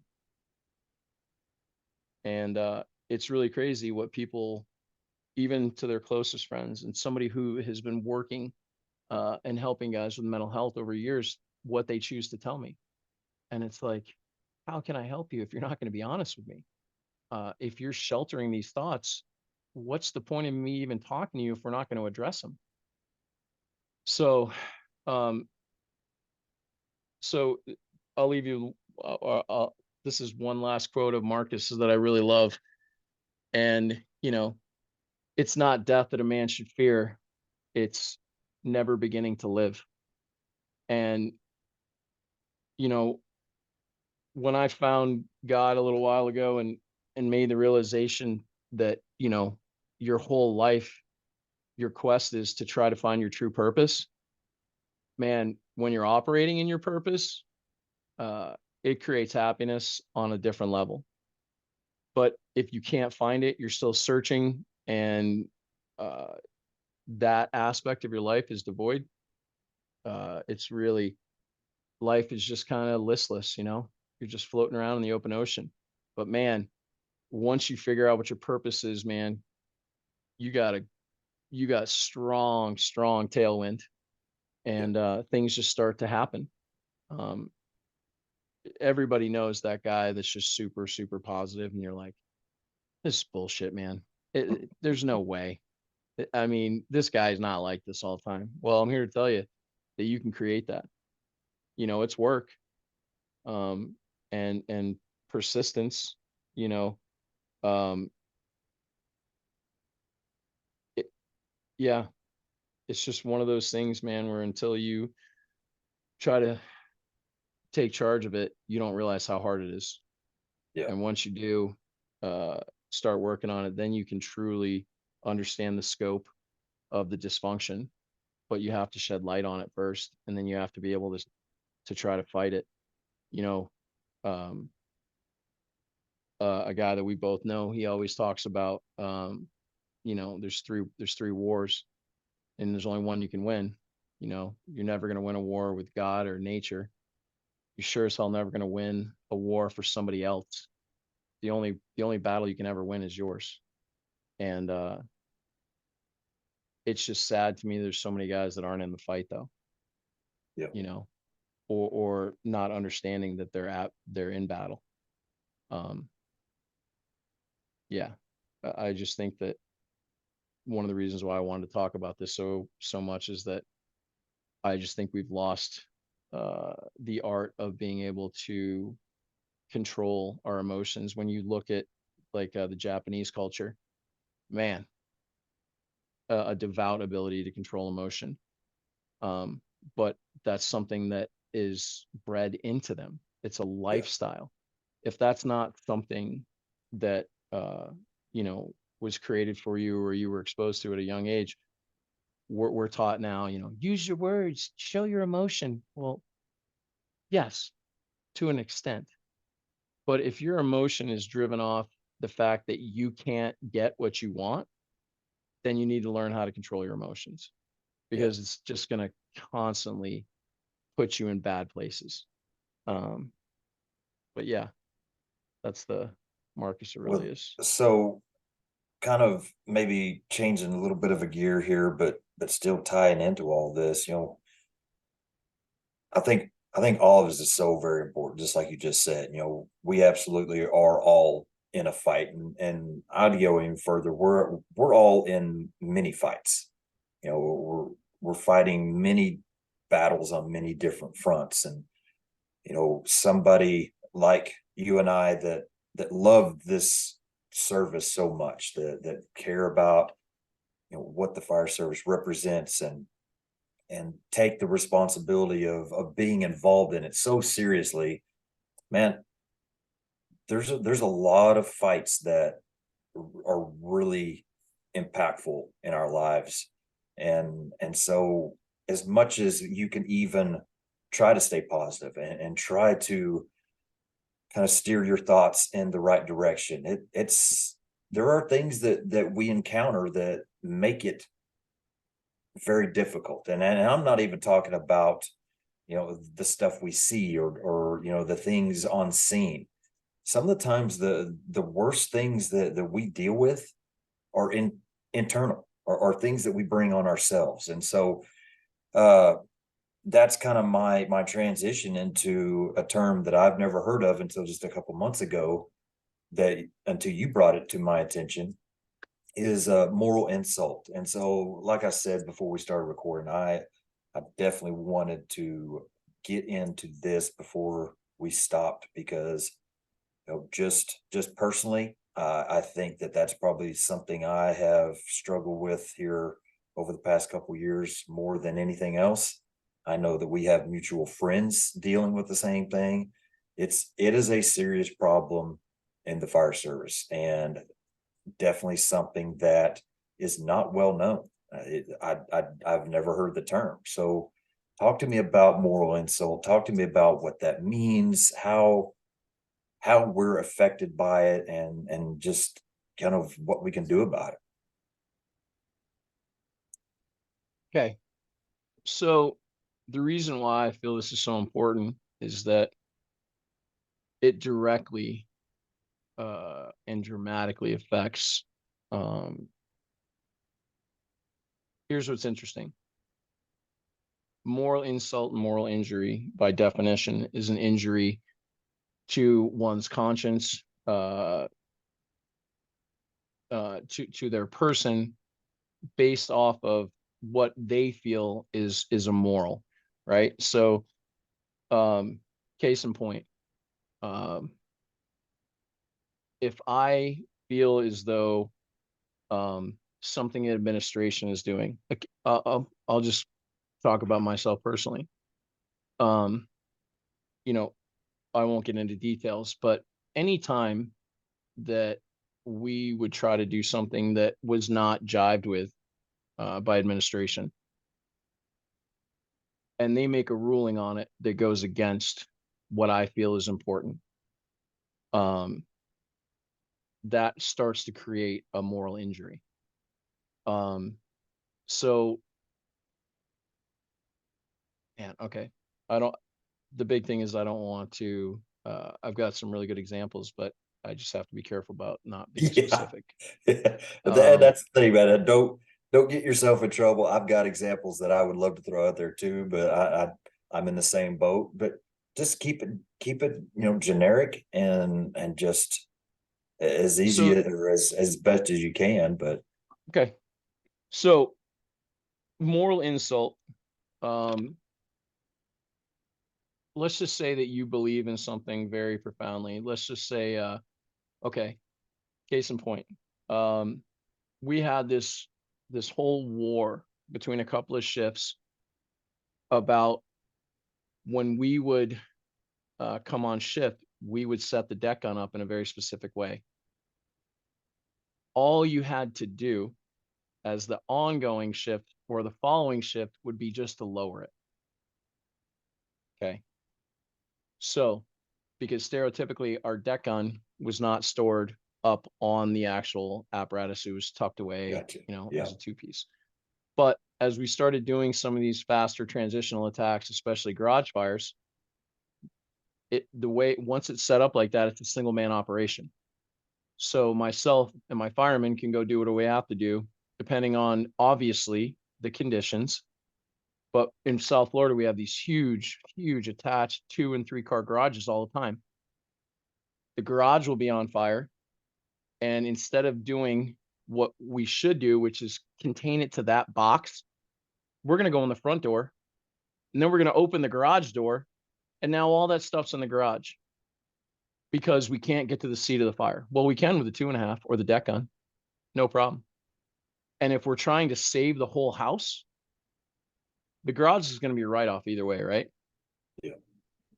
We would always put that deck gun up. Well, the following crew did not like that setup, and that's fine. No big deal. Yeah. But it got to the point where they cried so much that it went to a next level. And when it went to the next level, there was a ruling that you won't set the truck up like that. Now, to me, that seemed absolutely insane. And especially considering the fact that we're not doing anything outside of the norm. Yep. We're doing something that is better tactically, Yep. safer tactically, and now you're going to rule against that. Okay. So in my mind, that is endangering our Yep. guys and potentially the people in the field. Morally, as someone who swore an oath to help people, I take that as you are literally putting people in danger. So, or my guys, or whatever. But the analogy is that because you feel as though something should be done a certain way and they're not doing it, that's where the moral insult and moral injury comes in. Yep. It And I is think not. just to jump in real quick, and I'll let you. I No, think no. it's important to say this isn't, well, I'm not getting my way, so my feelings are hurt. That's Yep. not what we're talking about. I mean, and the No. analogy you're giving is excellent because it is literally something that we can take you out to a training facility and show you this is the Did it way a it hundred needs to times. be. This there's no argument against it, and there's no reason for it. And now I'm emotionally tied to this because I know it is the best way to do it, and what you're telling me is not. But Yep.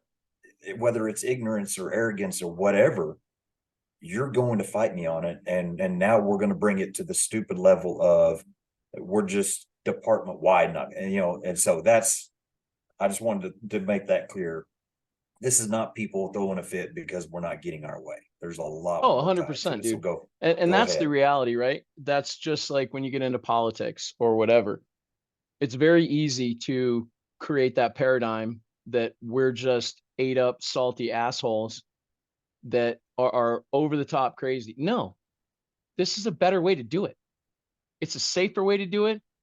Why would we not do it this way? Yeah. So, another case in point would be uh, a moral injury that we don't think of is you get in trouble and the union does not support you the way that they're supposed to, right?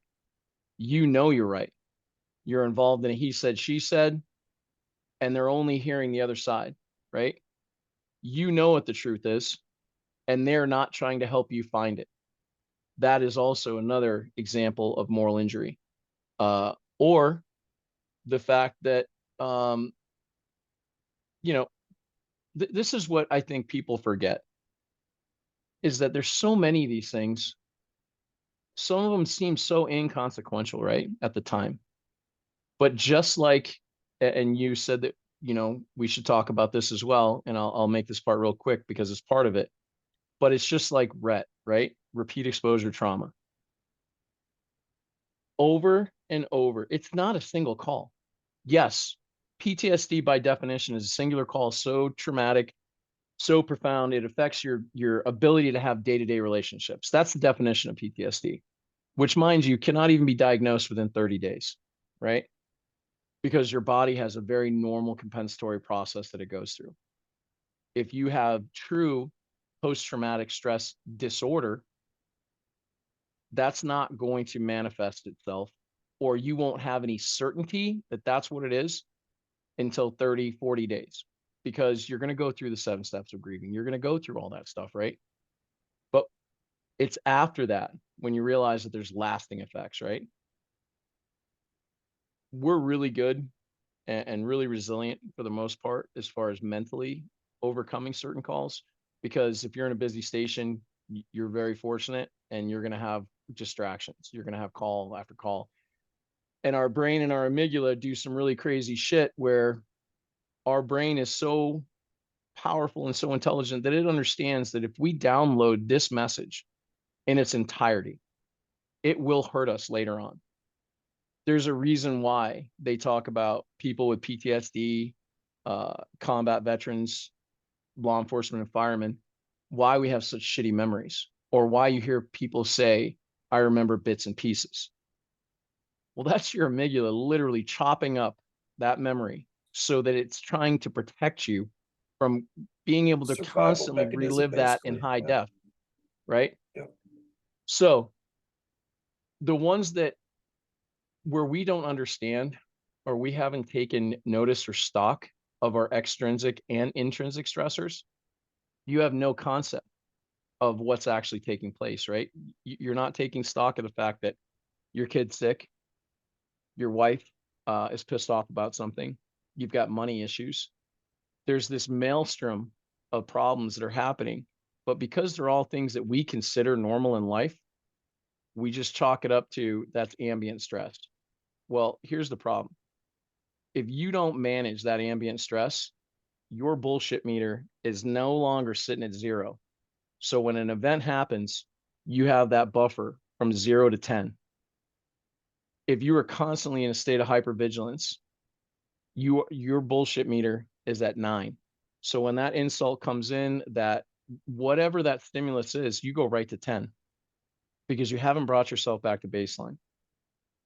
So in that same vein, moral injury and insult happens so profoundly and so often for people of high moral character, because if you live your life with integrity, when your integrity is questioned, it's one of the only things that can really set me off, because I am that guy. If you call me at 4 o'clock in the morning, I am going to go out in freezing temperatures, climb underneath your truck in the freaking swamp and hook it up and tow you out. It's a running joke at my house that when my phone rings after midnight, my wife will literally look at me and go, "One of your guys in trouble? There's somebody need to get pulled out." I'm going. I love it. Like, it's my favorite thing in the world. Yeah. Does it suck climbing out of bed and whatever? But that reward, that human contact, that appreciation, right? That's what we don't do it for that, but it's one of the reasons why it feels so good, right? Well, at the department, when you are constantly, every idea that you come up with is thwarted. Um, Things that you feel, especially when it comes to safety stuff, that's where the moral insult and injury really takes place, because you work your whole career to try to create an environment where the guys are safe, that things are done common sense wise, right? Um, and create that environment where the guys are mentally healthy. Well, when you constantly have anything that you were excited about trounced, that creates moral injury. When we go and say, "Hey, listen, we want to wear station t-shirts because it represents the station, it represents the locality, the area that we work for, and it represents the a cross section of the guys and girls that work at that house, the history of Pride that that we house," have. Yep. Yep. right? And when you go to do that and you're told absolutely not, there will be no stickers on the truck, there'll be no t-shirts, you're going to be in your polo all day. Those are the little moral insults and injuries that, as an officer, that I would try to take on for the guys. So, I would tell the guys, I'm not a uniform Nazi, man. I have never had a patient say, "Get out of this house, you're not wearing a polo." Never heard that, right? I Yep. worked in an area, man, where there was no way I wasn't wearing bunker pants at night, because you kick one bucket one time and you realize that where I worked, if there's a joint compound bucket in the house, that was the shitter. You kick one of those without bunker gear on one time and get that on your pants, that will really mess with your head. So when I would get in these literal wars with my chief over the uniform, I'm like, we have guys that can't catch a hydrant.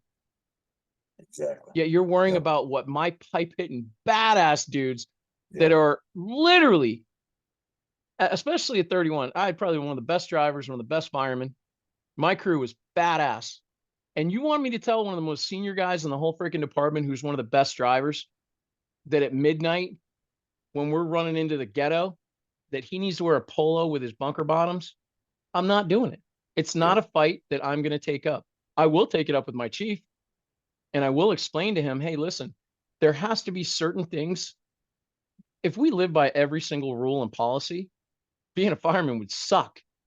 It would be horrible." And as a leader, you have to understand there's certain battles that you're willing to fight and certain battles that you're not willing to fight. Yeah. I also know that that's not good leadership on my aspect because I'm not following the rules. But on the other hand, just like with, we had a chief that would tell us all the time, this is also moral insult, moral injury. All the time. Treat everybody like your grandmother.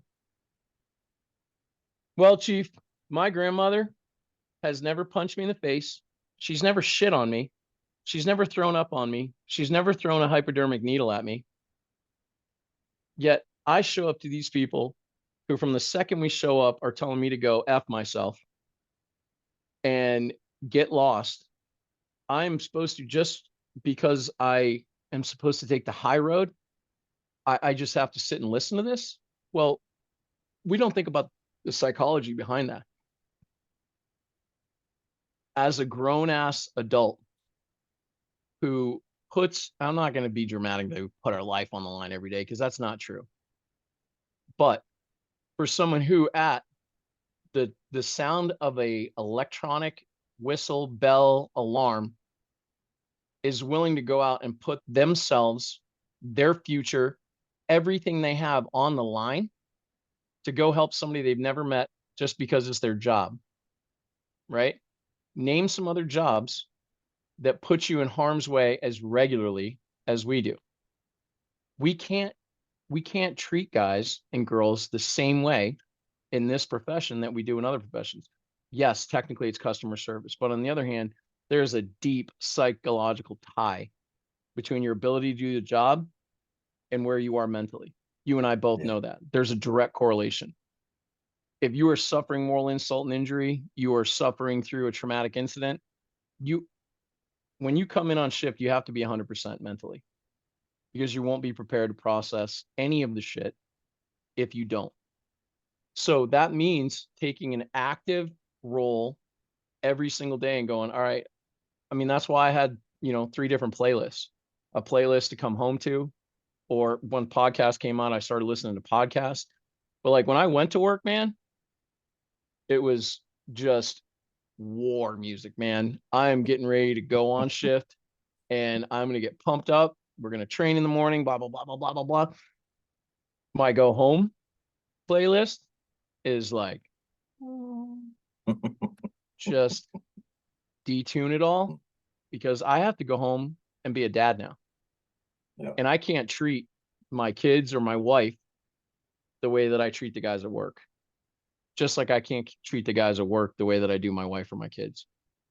And that is work, man. Like that's work.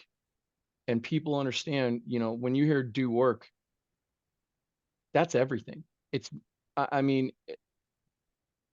one of my other brothers talks about life is like a pizza, and you have to have all the wedges to be truly happy. And those wedges represent finances, emotional, your spiritual health, your mental health, your physical health, right? If you don't have all those pieces of pie, you're missing something. And there's nothing worse than perpetually being in a search for something. It took me forever, literally pulling my bunker gear down out of the attic, holding it like a child and bawling my eyes out because I couldn't process never being a fireman again. And, people, everybody's got something nice to say, you're always a fireman. Well, I'm not going to sit on that rig again. I'm not going to experience looking in that back seat and looking out the front window and seeing a huge column of smoke and seeing that rookie in the back that we have shed blood, sweat, and tears over the last 2 years training. And we show up and that kid kills it. And his eyes are that big. You get back to the station and Cap, that was crazy, blah, blah, blah, blah, blah. I'll never have that again. But if you shift your perspective just a little bit, 3 feet to the left or the right, and you look on your career and go, man, how many dudes or chicks never get this opportunity? I got to do it for 17 years. The biggest injury I had was not my 5 spinal fusions. It was the insult and the injury to my heart that I felt as though I had lost my purpose. And man, if you want to talk about a paradigm shift, when you find out what your purpose is, then you can truly live in happiness, because I think that's what we're created with. I think everybody's got a destiny. Everybody has a place where they're going to end up. My buddy John says you know, you're perfect how you are, and you're right where you're supposed to be. Nothing happens overnight, and understanding that everything that we engage in is going to be a war. If you create that mindset that you're going to battle every day, man, it's just so much easier to kind of process and hold yourself accountable for some of the things. Like I'm wrestling right now with doing another diet, and that's my weak point. And I have to get like this workout I did this morning, man. If I didn't just piss myself off, and I have a bunch of people, motivational guys that I look to.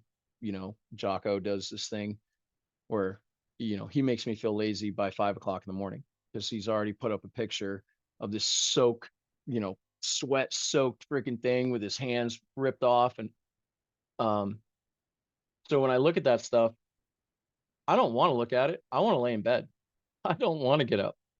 um but when you hear somebody like David Goggins, or you watch him beat the shit out of his running shoes because he does not want to go for a run, you're like, okay, all right, even the baddest mofos on the planet wrestle with the same exact thing that I do.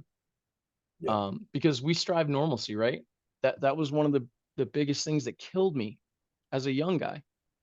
You know, After a bad call, I'd be the only one in the day room, and I'm all messed up, going, "Am I the only one? Maybe I'm not cut out for this. Like, what? I'm the only one that's upset by this 3-year-old getting hit by a car." Well, come to find out, as you start coming through your career, you realize those guys are just as messed up as you, but that's why they're in their bunk, because they don't have the balls to show. Or no, let me take that back. It has nothing to do with balls. Nobody has created that that thought process in them. That, man,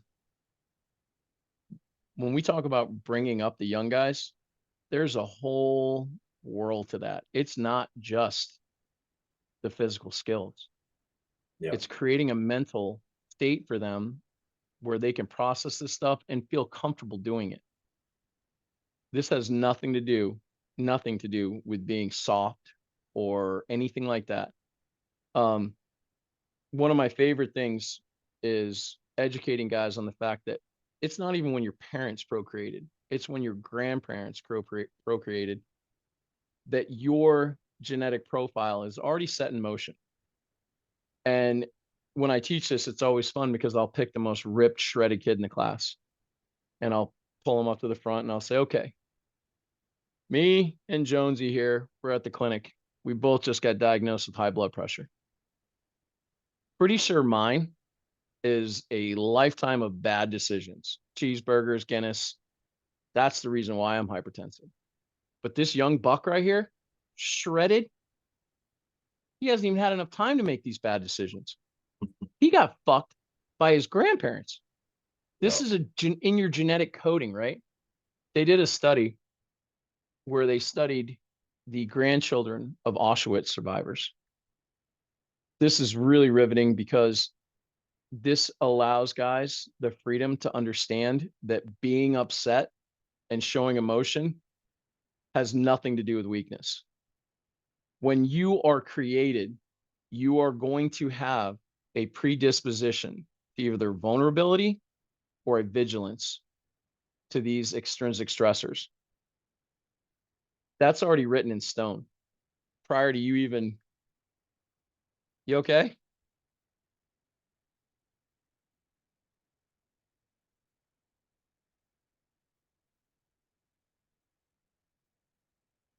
Yeah. I'm sorry. I'm here. I'm listening. Oh, okay. Taking All care right. of dogs. Oh no, you're good. You're good. You're good. You're good. Good. As you I can was tell, hoping you just keep mine's, on going. You're good. as Yeah. you can Yeah. tell, Yours is really, really causing trouble over there. always 12 years old, man, 11 years old. She's no trouble anymore other than pissing on the floor. Um, what was I saying? Your dealing with your grandparents and everything, that Oh yeah. history and bringing it down. So it's literally written in your DNA, uh, prior to you ever even taking a breath, how your body is going to react to massive loads of stress. What they found in that study was really interesting. Um, and I don't want to quote it verbatim because I might get a little messed up, but the gist of the study is that because the grandparents were so hypercortisolic the entire time they were in the internment camps, it literally created an environment where they could not produce cortisol anymore. So fight or flee, fight, flight or freeze, they had no fight. They didn't even have the ability to freaking flee. They literally just froze. Well, they started doing research on the grandkids, and the grandkids who's never experienced any stress or any trauma are the exact same way. They have zero ability to process any type of endangerment situation, any type of adversity, because written down in their genetic code from their grandparents is a hyper vulnerability to any type of stress. Has nothing to do with them, their life experiences. This was already been set in motion 50 years ago. That is a very powerful fact when guys can and girls can completely embrace that and go, okay. Now there is a danger to this too. You can't just look at it and go, well, I was screwed. My grandparents screwed me over. Yeah. It's over. Victim mindset. Yeah. Right. But in knowing so, man, how powerful is that, right? You know this is your demon. This is something that you have to overcome. We, on the other hand, because stereotypically, I'm going to say, listen, you're at 9/11, that's PTSD for sure. But stereotypically, sleep deprivation, the calls, the moral insult, the moral injury, shit, dude, I try to explain to people what it's like living with 12 other alpha males. The stress of trying to maintain your place just in the pack. I didn't have to run a call. I could come home and be exhausted just from talking shit all day Yeah. to maintain my position in the hierarchy, because seniority is everything. And if you don't have the seniority, you better show the skill or whatever to be able to still talk on par with the senior guys that got their reputation or their power just by the years that they were on. Name another job where you can just absolutely be a dick to your coworkers because you've been there longer. Name another job, man, other than first response.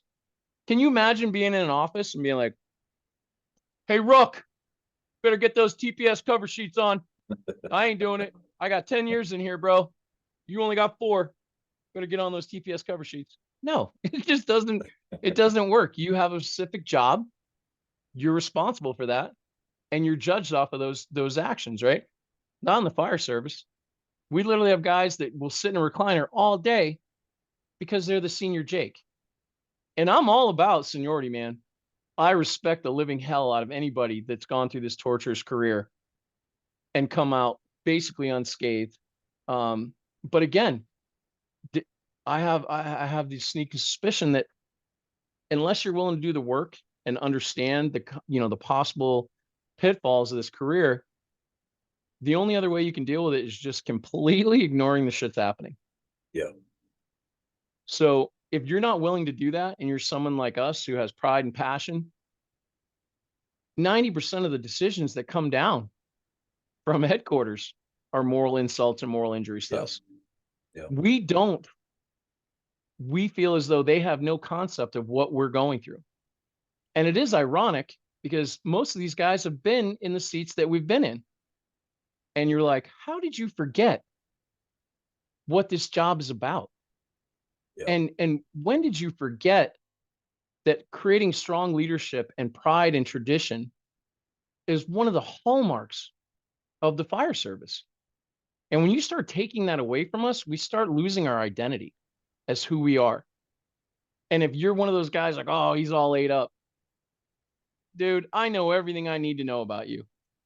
The second you say something like he's all ate up, you mean he's passionate about the job? Yeah. Yeah, I am. Because I can literally kill somebody if I don't do the right thing. Yeah, I'm passionate about it. So when your administration demonizes you because you're salty, that's probably one of the biggest ones, right?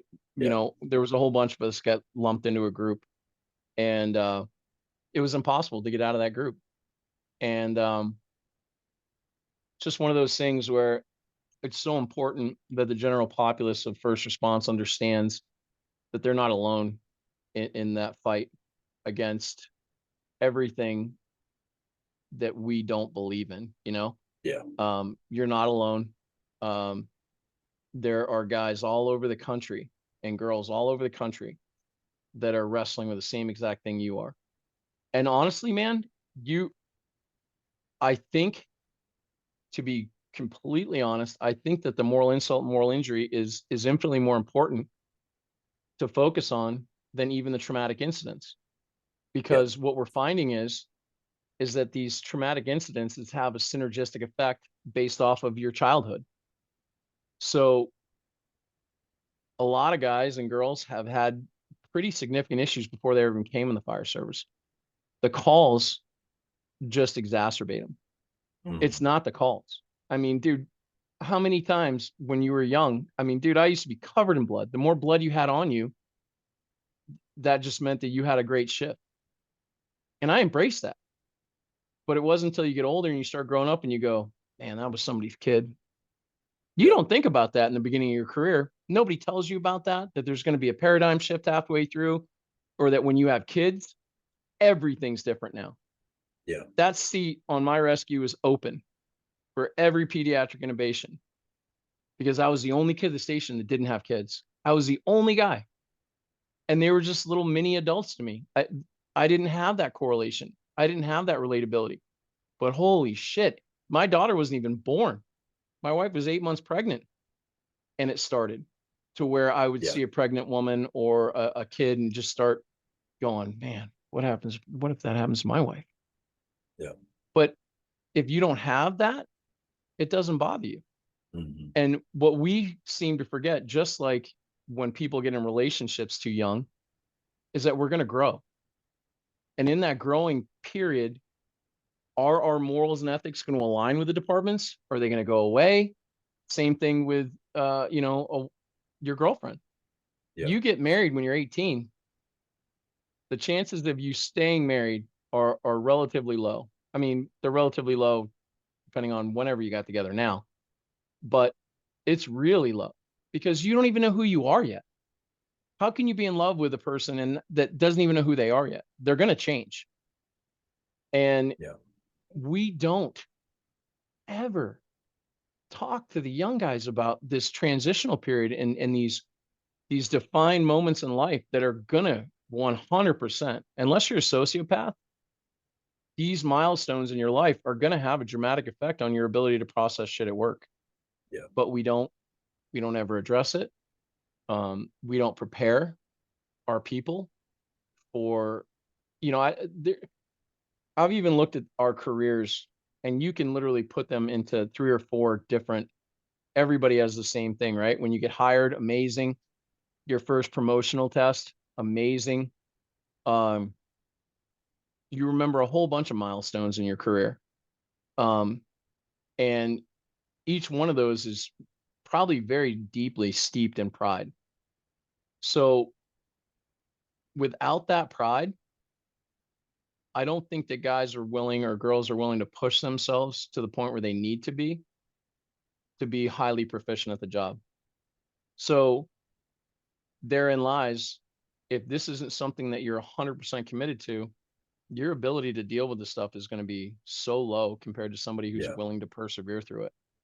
Well, for me, you talked about the moral injury being worse, I guess, or however you worded it, than that, the stress and the things we see. For me, I totally agree with that, and this is why. So the things I see and the things we deal with on scene, they I'm there to help. I'm there to do my job. I had nothing to do with why we are there, and what caused it. I have nothing to do with that. However, on the moral injury side, the things that I am feeling and facing, and the pain that I am feeling is because of something I know is to be right. Like we talked about, I know that what we're trying to accomplish, or what we're trying to push, or whatever, is where we need to be, but it's being shut down, or it's being ignored. And so that to me is like, it's personally tying me to that outcome. And I think that's why, for me, I can only speak personally, but for me, that is why it truly is more. I don't know what it more is more of, but it's more hurtful and painful, and harder to get over, I feel like, just from my own perspective. Well, it's deeply personal, right? Um, when you feel as though your morals, which are your guiding force, are being manipulated or are being subjugated, it's a problem. And you brought up a good point. So we'll take it like this, right? Um, when you have worked so diligently to create a mindset within your station, within your battalion, and you find something that the guys really and the girls really embrace, and now this order comes down, that all this stuff that you just put all your time and effort in, and where it really gets poignant for me is when I started making the correlation of the time away from my family. And there's no way for administration or anybody above you to truly process the sacrifice that it takes to create good lesson plans, come up with something that's new, that's going to captivate the guys' attention so that they are going to remember even 10% of what you're trying to teach them, right? There's this massive divide between the lack, or sometimes I feel like it's a genuine just they don't care, but how difficult it is, especially in like with my department, dude, we're 1,600 guys. Kelly Day, to have a shift where your whole crew is there, your whole crew, it is such a rarity.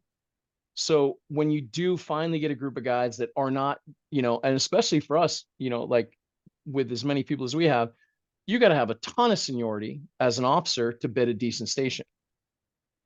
So if you don't have that seniority, you're just going to be in one of those stepping stone stations that you get chunked in. But I found that was probably the best thing that ever happened to me, because that gave me the ability to learn how to be a captain. I was forced. I had Yeah. my first shift with one station. The guy comes in. It's not even 6:30 in the morning yet. We start at 7:30, and he comes in. He goes, "Hey, Tuna." I go, "Hey, buddy." He goes, "So you're here for the year?" I'm like, "Yeah." He goes, "So are you still the same?"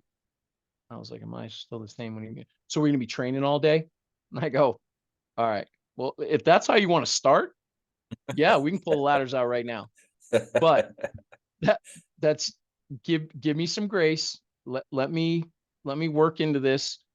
And then, later on down the road, when we are doing training and this old guy's all beat up, and I pull him aside and go, "Hey, listen, dude, I need a victim for this next go around. Don't let the guys beat you up, but would you be willing to do the victim?" "Yeah, of course." So I know he's hot. I know he's bothered. He's giving me some effort. So I'm going to take care of him.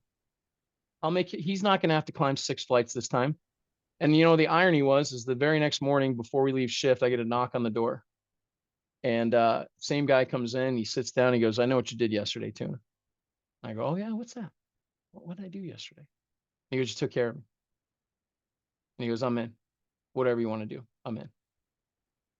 Man, uh, I took one of the oldest crews in the county, uh, that had a captain that didn't like to train a lot. And we went down, and for like 3 months, we had the fastest time. Our average age was 54 years old. And we were at a station that's not very busy. That was something I wasn't super proud about, but that station ran really, really messed up calls. So it was important to me that, when you have low volume, high seriousness calls, that's where, that's Yeah. where bad things can happen, right? But after a year of training with these guys and creating that family environment, man, I don't think I was ever prouder, or more proud of anything that I ever did than, and having a 55-year-old guy in the back seat bouncing around the whole way back from training like he's a 17-year-old kid because he VES the window and got the victim by himself, where the guy couldn't throw a ladder 6 months before. Yeah. Man, that's rewarding, right? And so for me, those are the things that the higher ups don't see. They don't suffer through with us all the steps and all the shit that we had to do to get to the point where we're at. On more importantly than that is that when you have chief officers that were never good firemen to begin with, who aren't motivated, that don't come out and train with their guys, that's when things like vertical ventilation just go away. Uh, Life-saving shit that when you train on it, it's really not that dangerous at all. Yeah. Uh, but if you don't know how to do it, yeah, there's the potential there to get really hurt, right? But if your chief was high speed and low drag and he came out and he trained with you, like some of my badass chiefs, I didn't have to ask. I'm on the ladder truck. We're going to the roof. Period. End dot. But it took years of training with that guy, getting him on board to feel comfortable in what our potential was so that he would do it. Yeah. We run so scared now, and there's this mindset that firefighting should be safe, and we should make it as safe as possible. But there's nothing safe about firefighting. I took an oath. I dove head freaking first into canals for people and almost broken my neck because I was an idiot. But you know, that call right there, we had a rolled over van, right? And we had a farmer standing on the side of the road, and he looks at my chief and he goes, "Man, you should be proud of that dude. If you guys all acted like that, you guys would be the best fire department in the world." And I didn't do anything important. I literally dove into this canal. But the fact that I did it with such fervor, and the fact that I was willing to put everything else aside for somebody else was Yeah. highly impactful for a civilian because they don't see it, right? We get so accustomed to that, Brunacini, hey, we pull down the road and there's a fire. Well, you think the trash guy screams and yells when he pulls up to the street and there's trash cans all down the road? No, he just knows he's going to work. There's truth in that. But there's also, we forget how powerful the human mind is and all the tricks and all the trip ups that it can create for ourselves. Uh, you know, there's a fantastic motivational video I'll send you, but there's this one part where he says, when you're standing next to somebody and they have no idea there's gunshots going off in your head because you're just one of those people that keeps it and internalizes everything. Um, you don't realize the severity of that moral injury until it's too late. That's because you don't truly know that it's happening at first. And once the slow recognition of like, here they go again, they're just going to thwart the next thing that I'm trying to do. That creates this defeatist mentality. And that's where burnout starts. And man, uh, I know personally, burnout will take out the best dudes on the planet. Yeah. Some of my biggest mentors, uh, it was the hardest thing in the world to watch these guys fall. Yeah. And it's because they were so passionate and so high speed. And every single day, the irony of the shitbirds never getting in trouble Yeah. and the guys that are passionate about it, that are trying to do the right thing, are getting in trouble. That in and of itself is a systematic, holistic moral injury that we feel, guys that go to conferences, guys that go and interact. And this isn't just our departments. This is literally everywhere, whether Mhm. it's to do with money cuts, whatever, a new chief that has a whole new way of thinking. It, these are things that just slowly add on, just like Rhett. You know, you Yeah. don't think that call bothered you, but 2 seconds later, you get another one, and then another one, and another one. And before you know it, man, you haven't slept in 24 hours. You go home, your wife just chucks you a baby. And therein lies a real dilemma, right?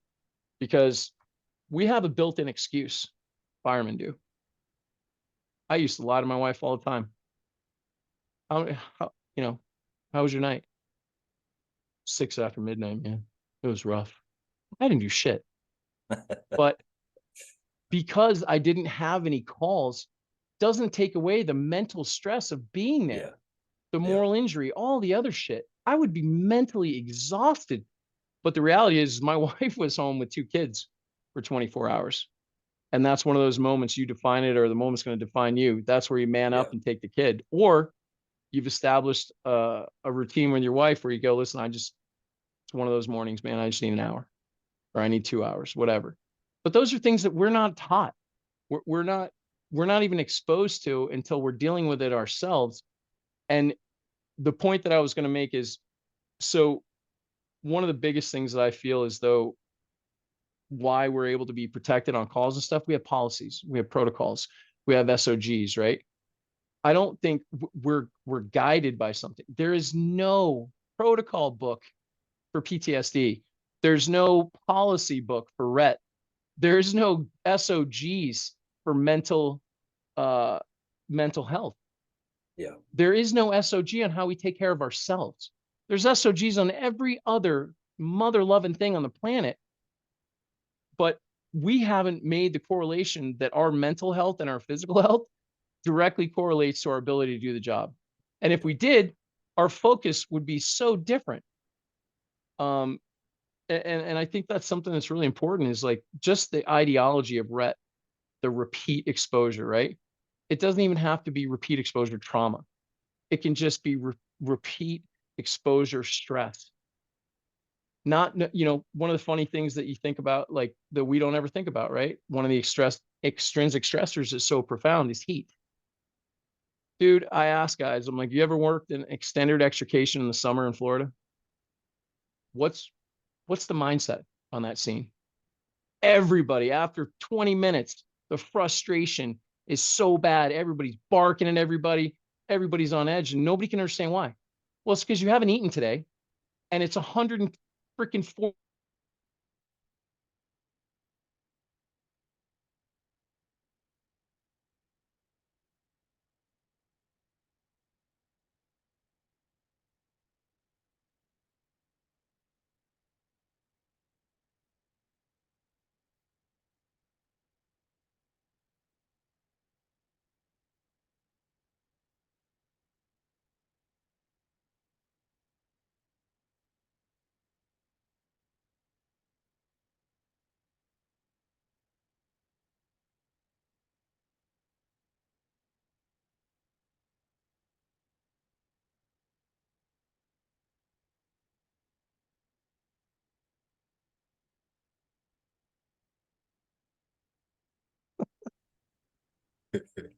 Oh my gosh, man.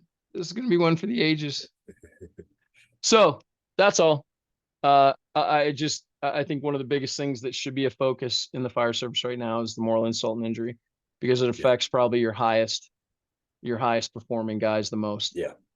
Um, Yeah. And I'm just, again, speaking personally, just because that's all I got. But it's just interesting because I find myself in this weird, just no man's land of being somewhere between enraged and wanting to freaking burn the place to the ground, and just wanting to crawl up in a ball and cry. You know what I mean? It's like, why does it have to be this way? And whatever. It's just weird. But that just that kind of in between state shows you how powerful that is. And I mean, I think that there's a lot to be said about it. Definitely a lot more that needs to be said about it. So is there yeah, if we ever anything do this else again, on that? man, if we ever do this again, we can do a deep dive on it, because when I did, I was really surprised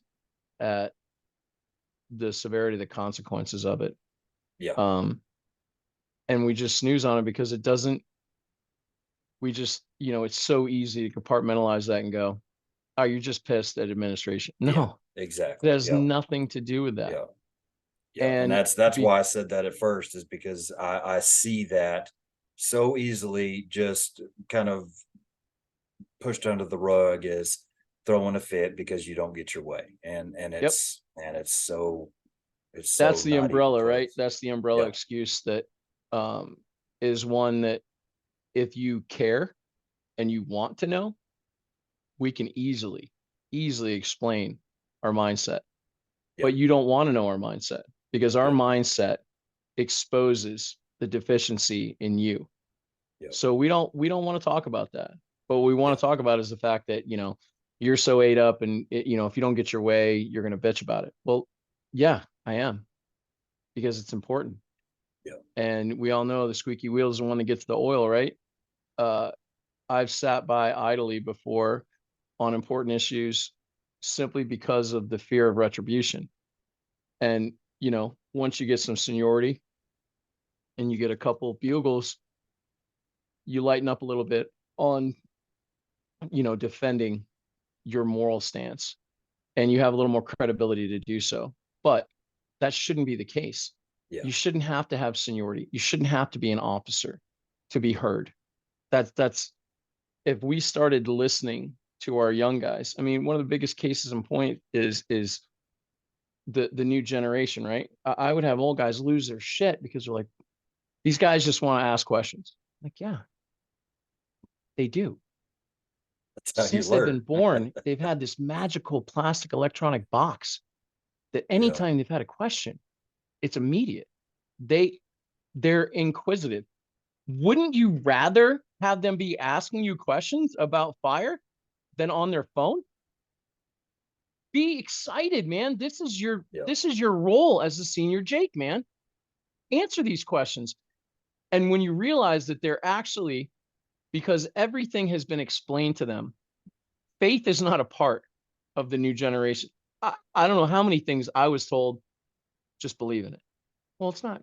I can't touch it, but it's real. Yeah, but how's it real if I can't touch? What are you talking about, man? Like, it's this, intangible that we're supposed to just believe in. When somebody would tell me something, dude, my stories went to shit when Wikipedia came out because now everybody can fact check me Fact on the check fly. it.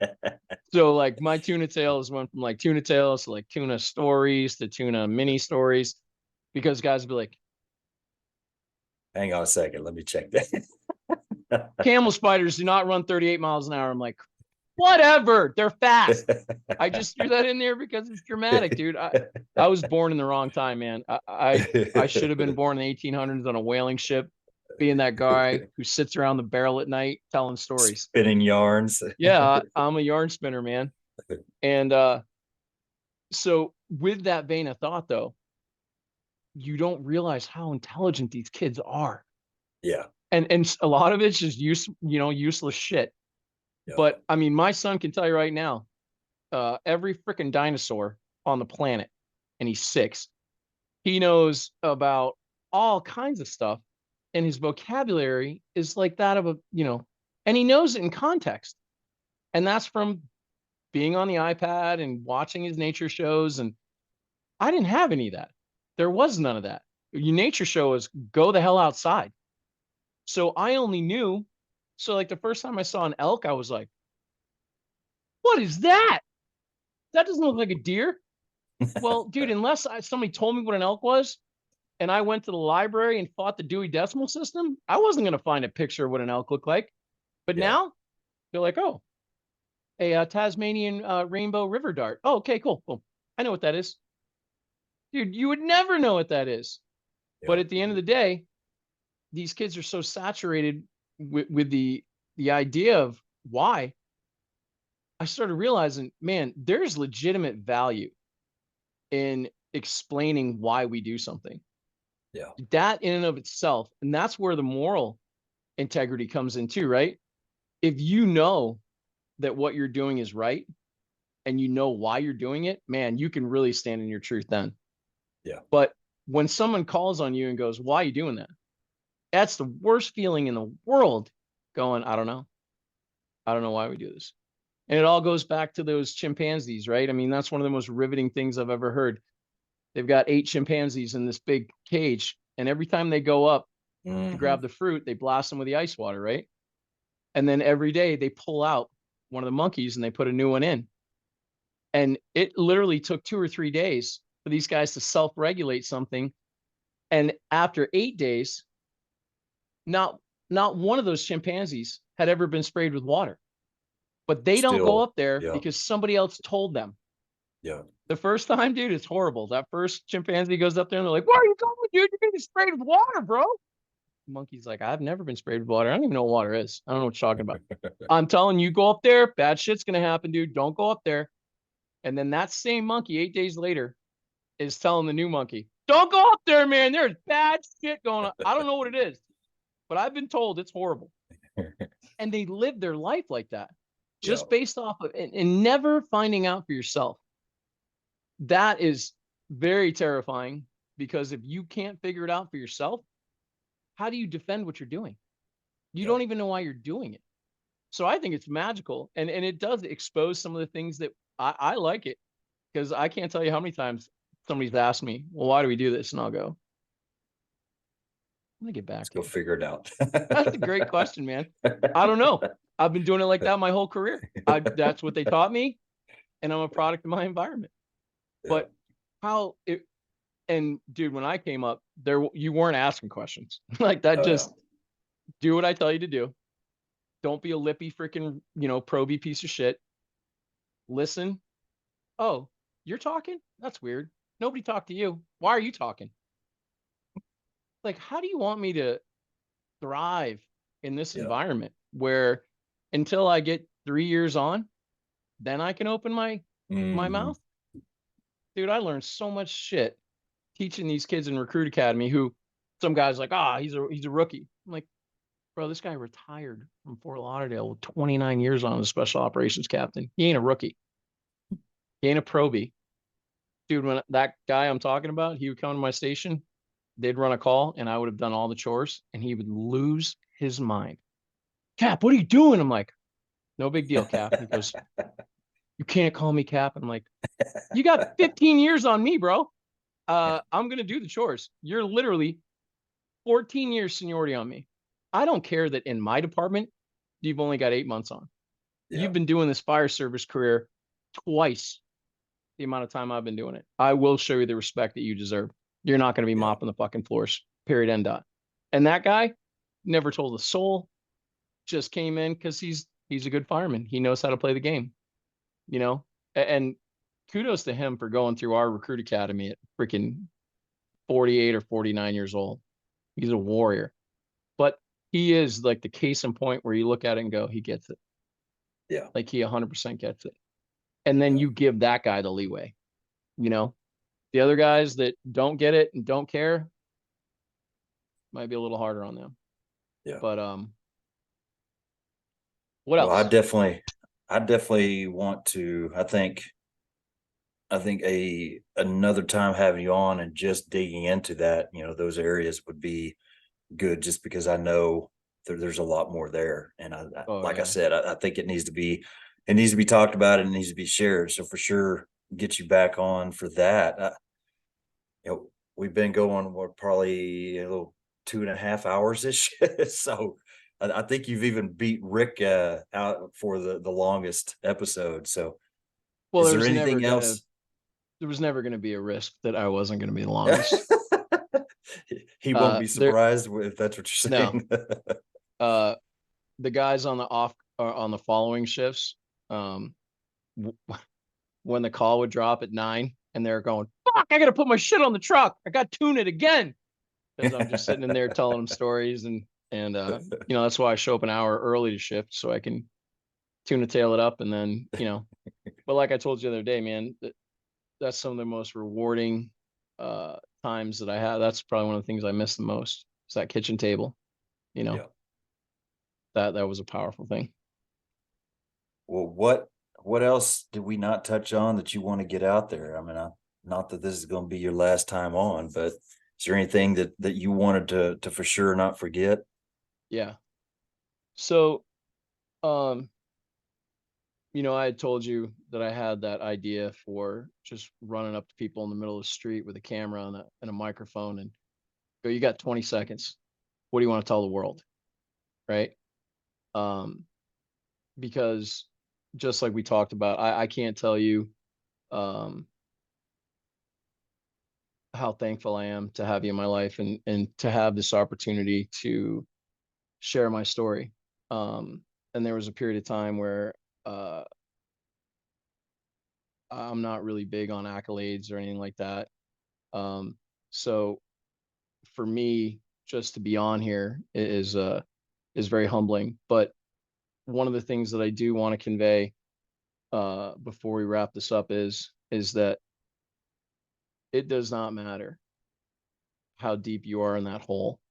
There are people that are willing to dig right beside you, and you might have two or three guys in that same hole with you digging, and it's so dark you can't see them. And don't let that create a place where you're willing to use a permanent fix for a temporary problem. And Josh Roberts is a captain uh, that worked with us, and I worked with him in pretty great uh, or pretty extensively. And he took his life about 3 hours before he was going to get in a truck to go get help at the same place where I did. And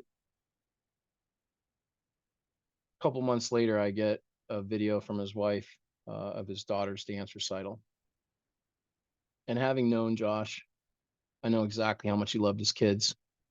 And for him to leave his daughter, um,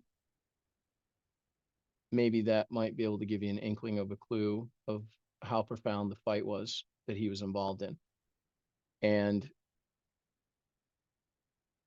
what I want to, if I had a message to give, uh, it would be that take care of your brothers and sisters.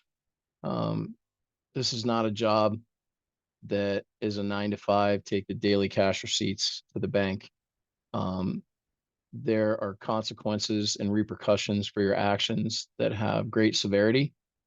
Um, and in knowing so, that job can become very heavy. Um, I understand a lot of people are not comfortable with getting involved in other people's problems, but we love to throw the term brother and sister around a lot. And that term to me carries a ton of weight. Yeah. Um, and it represents something that I've spent my whole adult life believing in, sacrificing for, and loving. And when I was in my period of time graduating up from no magazine in the well to magazine in and one in the chamber, I truly thought that I was doing the most righteous thing in the world because my girlfriend at the time would not leave me. And I thought the only way that she would leave uh, is for me to exit the situation.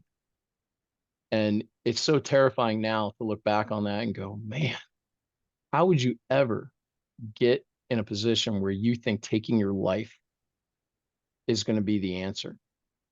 Um, and I've gone back and forth, because I had a really close friend take his life in the firehouse. And that profoundly affected the guys that were involved. And again, another one of my brothers that loved his daughter more than anything on the planet. And if you've been close to that type of heartache, um, you can understand truly the ripple effect it has. Um, you want to talk about moral insult and injury, I mean, expecting somebody who was just involved with another brother taking his life at the firehouse and expecting him to work in the next couple of days. Um, I've worked really diligently in not letting other people's situations affect me emotionally or tried to, but like something like that. You want to talk about wanting to go down and do bad things when you have one of your brothers crying out to God saying, I don't know what to do. Uh, they want me to go to work and I'm not ready to go to work. That goes against every moral idea that I have. And so I guess my point is that it's a slippery slope because like you talked about before, the victim mindset is very easy to fall into. But on the other hand, if you can't grasp and at least quantify the gravity of what goes on in your life day to day, uh, and the inherent stress that that creates, then we haven't done our due diligence to prepare you for a life in the fire service. And I guess I would just leave everybody with the fact that, you know, I used to in the morning shake everybody's hand, ask them about their family and everything, and there's some duality to that. I was doing it for a couple of reasons. One, because I was deeply entrenched in the dive program, and we always do a baseline mental status so that after a dive, you can see signs of, decompression illness or whatever, any type of side effects of something happening, barotrauma or whatever. I started incorporating that into my daily routine, because I could, if I was at a station 4 and I got a bunch of young guys, I want to know if they've been out of the strip club till 4 in the morning, what to expect, how they are. And in a department my size, I mean, even as one of the instructors, I could go into a station, even being there for 16 years and not know a single person. That's extremely stressful for the officer because you don't know what anybody's capabilities are. You don't know what their barrier of integrity into the job is, what they're willing to do. Like case in point, dude, I would literally have to ask every morning, who's my swimmer? Because after a couple of shifts, you realize that there's 3 or 4 guys that don't know how to swim in Florida. So my point is that we all think we know people. Um, I can promise you, I thought that I knew Josh, but we always snooze on the severity of other people's microcosms. If you can just take a little time out of your day, our instincts and our guts, especially as firemen, I would say 90% of the time, they're right on point. And if you get a gut feeling, listen, it doesn't have to be you. Go to your captain, go to your lieutenant, go to the senior Jake, whatever. But at least try to get an idea of what's going on in this guy's life. Sometimes it has literally, there's nothing that you're going to do to change it, but you creating a comfortable environment for this guy might be just what he needs to survive through whatever it is he's going through. I had a guy call me at like 2:30 or 3 o'clock in the morning and said, "Hey, you got a few minutes?" And I said, "You know where I live? I'm here." So he shows up and we get in my side by side and we drive out to this management area and we sit there, and I have to be at shift in just a couple hours, but we drink, he brought a 6 pack and we finished the beer and he looks at me and he goes, "Hey Cap, we're out of beer." I said, "Okay." Jump off the tailgate and he turns around and bear hugs me. Uh, and he says, "I don't know how to be able to thank you for this." And I'll tell you, man, I was feeling the same exact way. We didn't say a word, not a word. We just sat there getting crushed by mosquitoes. And the realization came later on that day when I was teaching. I was like, man, what would have happened if I didn't answer that phone? I didn't have to do anything. He just needed human contact. He needed that comfort.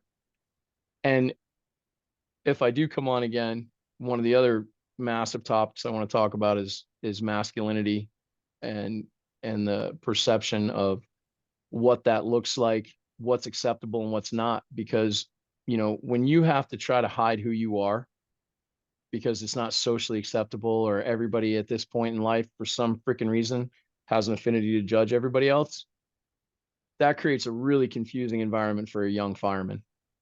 Yeah.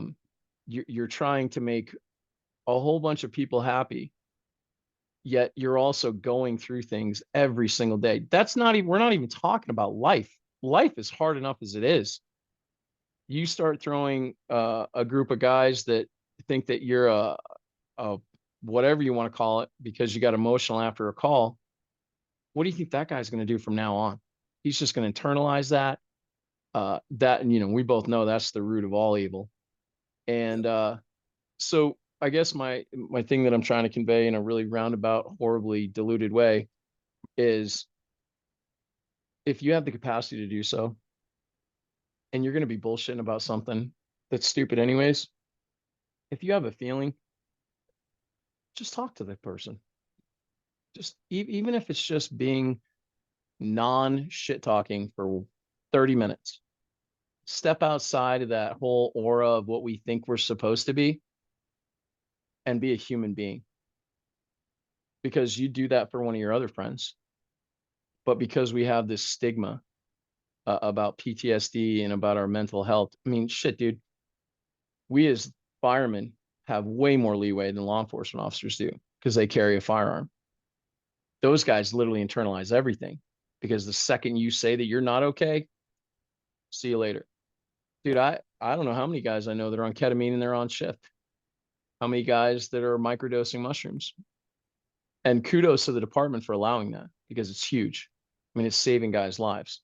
But we're able to do that, yet we can't be nice to each other. It's just, to me, I think I truly believe that your fire service career has this very natural evolution, and especially if you make officer, if that doesn't change you, I don't know what will. If that doesn't breed a powerfully instinctive protective mechanism inside of you because of the responsibility you carry to those guys and girls, then I don't know what to tell you. But in doing so, I do think that officers, one of the parts of making our money is to be able to have a clue of where our crew is. I'll get phone calls all the time, guys going, "Hey, I need leadership advice," and they screaming and yelling about something, and I'll just ask them, like, "Is that normal for the guy?" No. Would you ask him if he's got anything going on at home? Well, no. Well, you didn't? That's probably the reason why he's acting in a way that he hasn't acted before. Why don't you give a shit? Because his personal life dramatically affects his ability and his performance at work. That's the part you're responsible for. So at bare minimum, whether it's management referral or whatever, which I've never done a management referral simply because I think it's absolutely bullshit.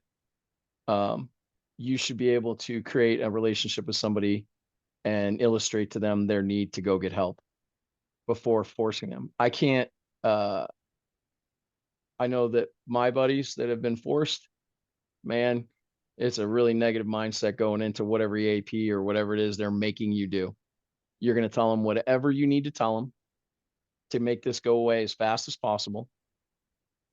You're sure as hell not going to take this as like, "Oh man, well, maybe this is a sign that I should go talk to somebody." No, you're being forced to do this. Just like you're being forced to do things that you feel are immoral.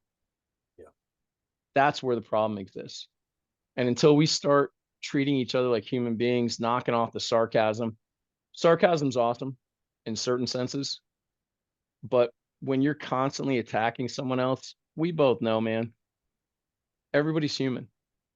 Everybody is prey to those sensations, those emotions, that feeling, because we're all measured, right? Every single day at work, whether you're measured by your seniority number, whether you're measured by your proficiency, your skill, your bedside manner, whatever it is, we're constantly in a perpetual state of assessment. That in and of itself is uber stressful.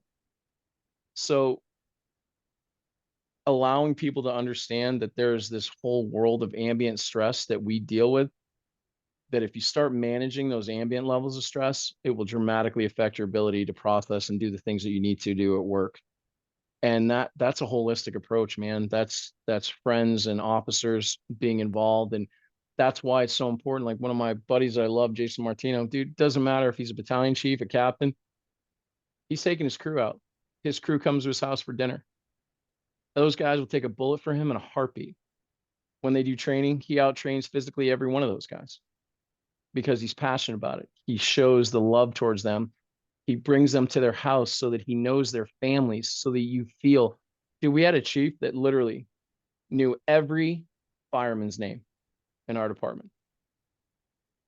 And I don't know why, but man, if you didn't see Chief Bryce for 3 or 4 years and he walked up and he goes, "Hey, Tuna, how's your wife? Lauren." I'm like, holy shit. He knows my wife's name too. just that tiny, tiny little thing. Now he might have had a cheat sheet. I don't know. I don't think he did. He was one of the most genuine, came from the bottom all the way up to the chief. But just that little piece where you knew that he took the effort just to know your name. It's amazing how we have just detuned ourselves from the little things that matter. And, when I would have a chief show up and go, hey, man, every time I see you on the calendar, I just relax because I know we're going to get shit done. I was on cloud nine for like 6 months, but I've had other chiefs that have never told me a positive thing in my entire fucking career. Yeah. Am I willing to work harder for that chief? Yeah. Because he shows appreciation for the sacrifice and for all the hard work and the due diligence and all that stuff. Yeah. It's the same exact thing with your brothers. A nice word here or there. I know that sounds like something that a little girl would say, but it's the truth, man. It's the small things that matter, especially when you're in the hole, man. Oh yeah. And I just wish that people would take ownership of the fact that their words have meaning, and that, tough people try to say, or people that think they're tough will say, words don't bother me. That's horseshit. Because if you're prideful and you care about your work, you're going to care what people think. Now, how you let that affect you, that's entirely up to you. But there's a reason why there's movie stars that literally can't watch or read comments. This is a guy who's got millions of dollars, dude. Will openly admit that some troll online can affect his life. A guy who's driving around in a Bugatti Veyron with a $10 million mansion, who's light years above us, is bothered by something that some dude who probably just made it up said. Yeah. So there is truth to the fact that our words carry meaning, they carry weight. And if we could just create the mindset in the station that we're a family and that it's us against the world, it just creates these really tight bonds. And I don't mean us against the world. I just Yeah. mean us as a highly cohesive unit. And the only way that happens is if you know the guys. So I just would hope and pray that the guys and girls, as the fire service gets harder and harder and harder, um, what in the world? What do you? Why are you guys home? The holy! Forgot to pick up my kids at the school bus. Thanks, Jeremy. Oh gosh. There's no way. It's 2:30. I'm sorry, guys. Disregard everything I said about being a good dad. Wow, dude, we've been on the phone or on this long. It's been a while, Wow, yeah. holy cow! You guys want to be famous? Griff, come over here. Say So, hi. hey.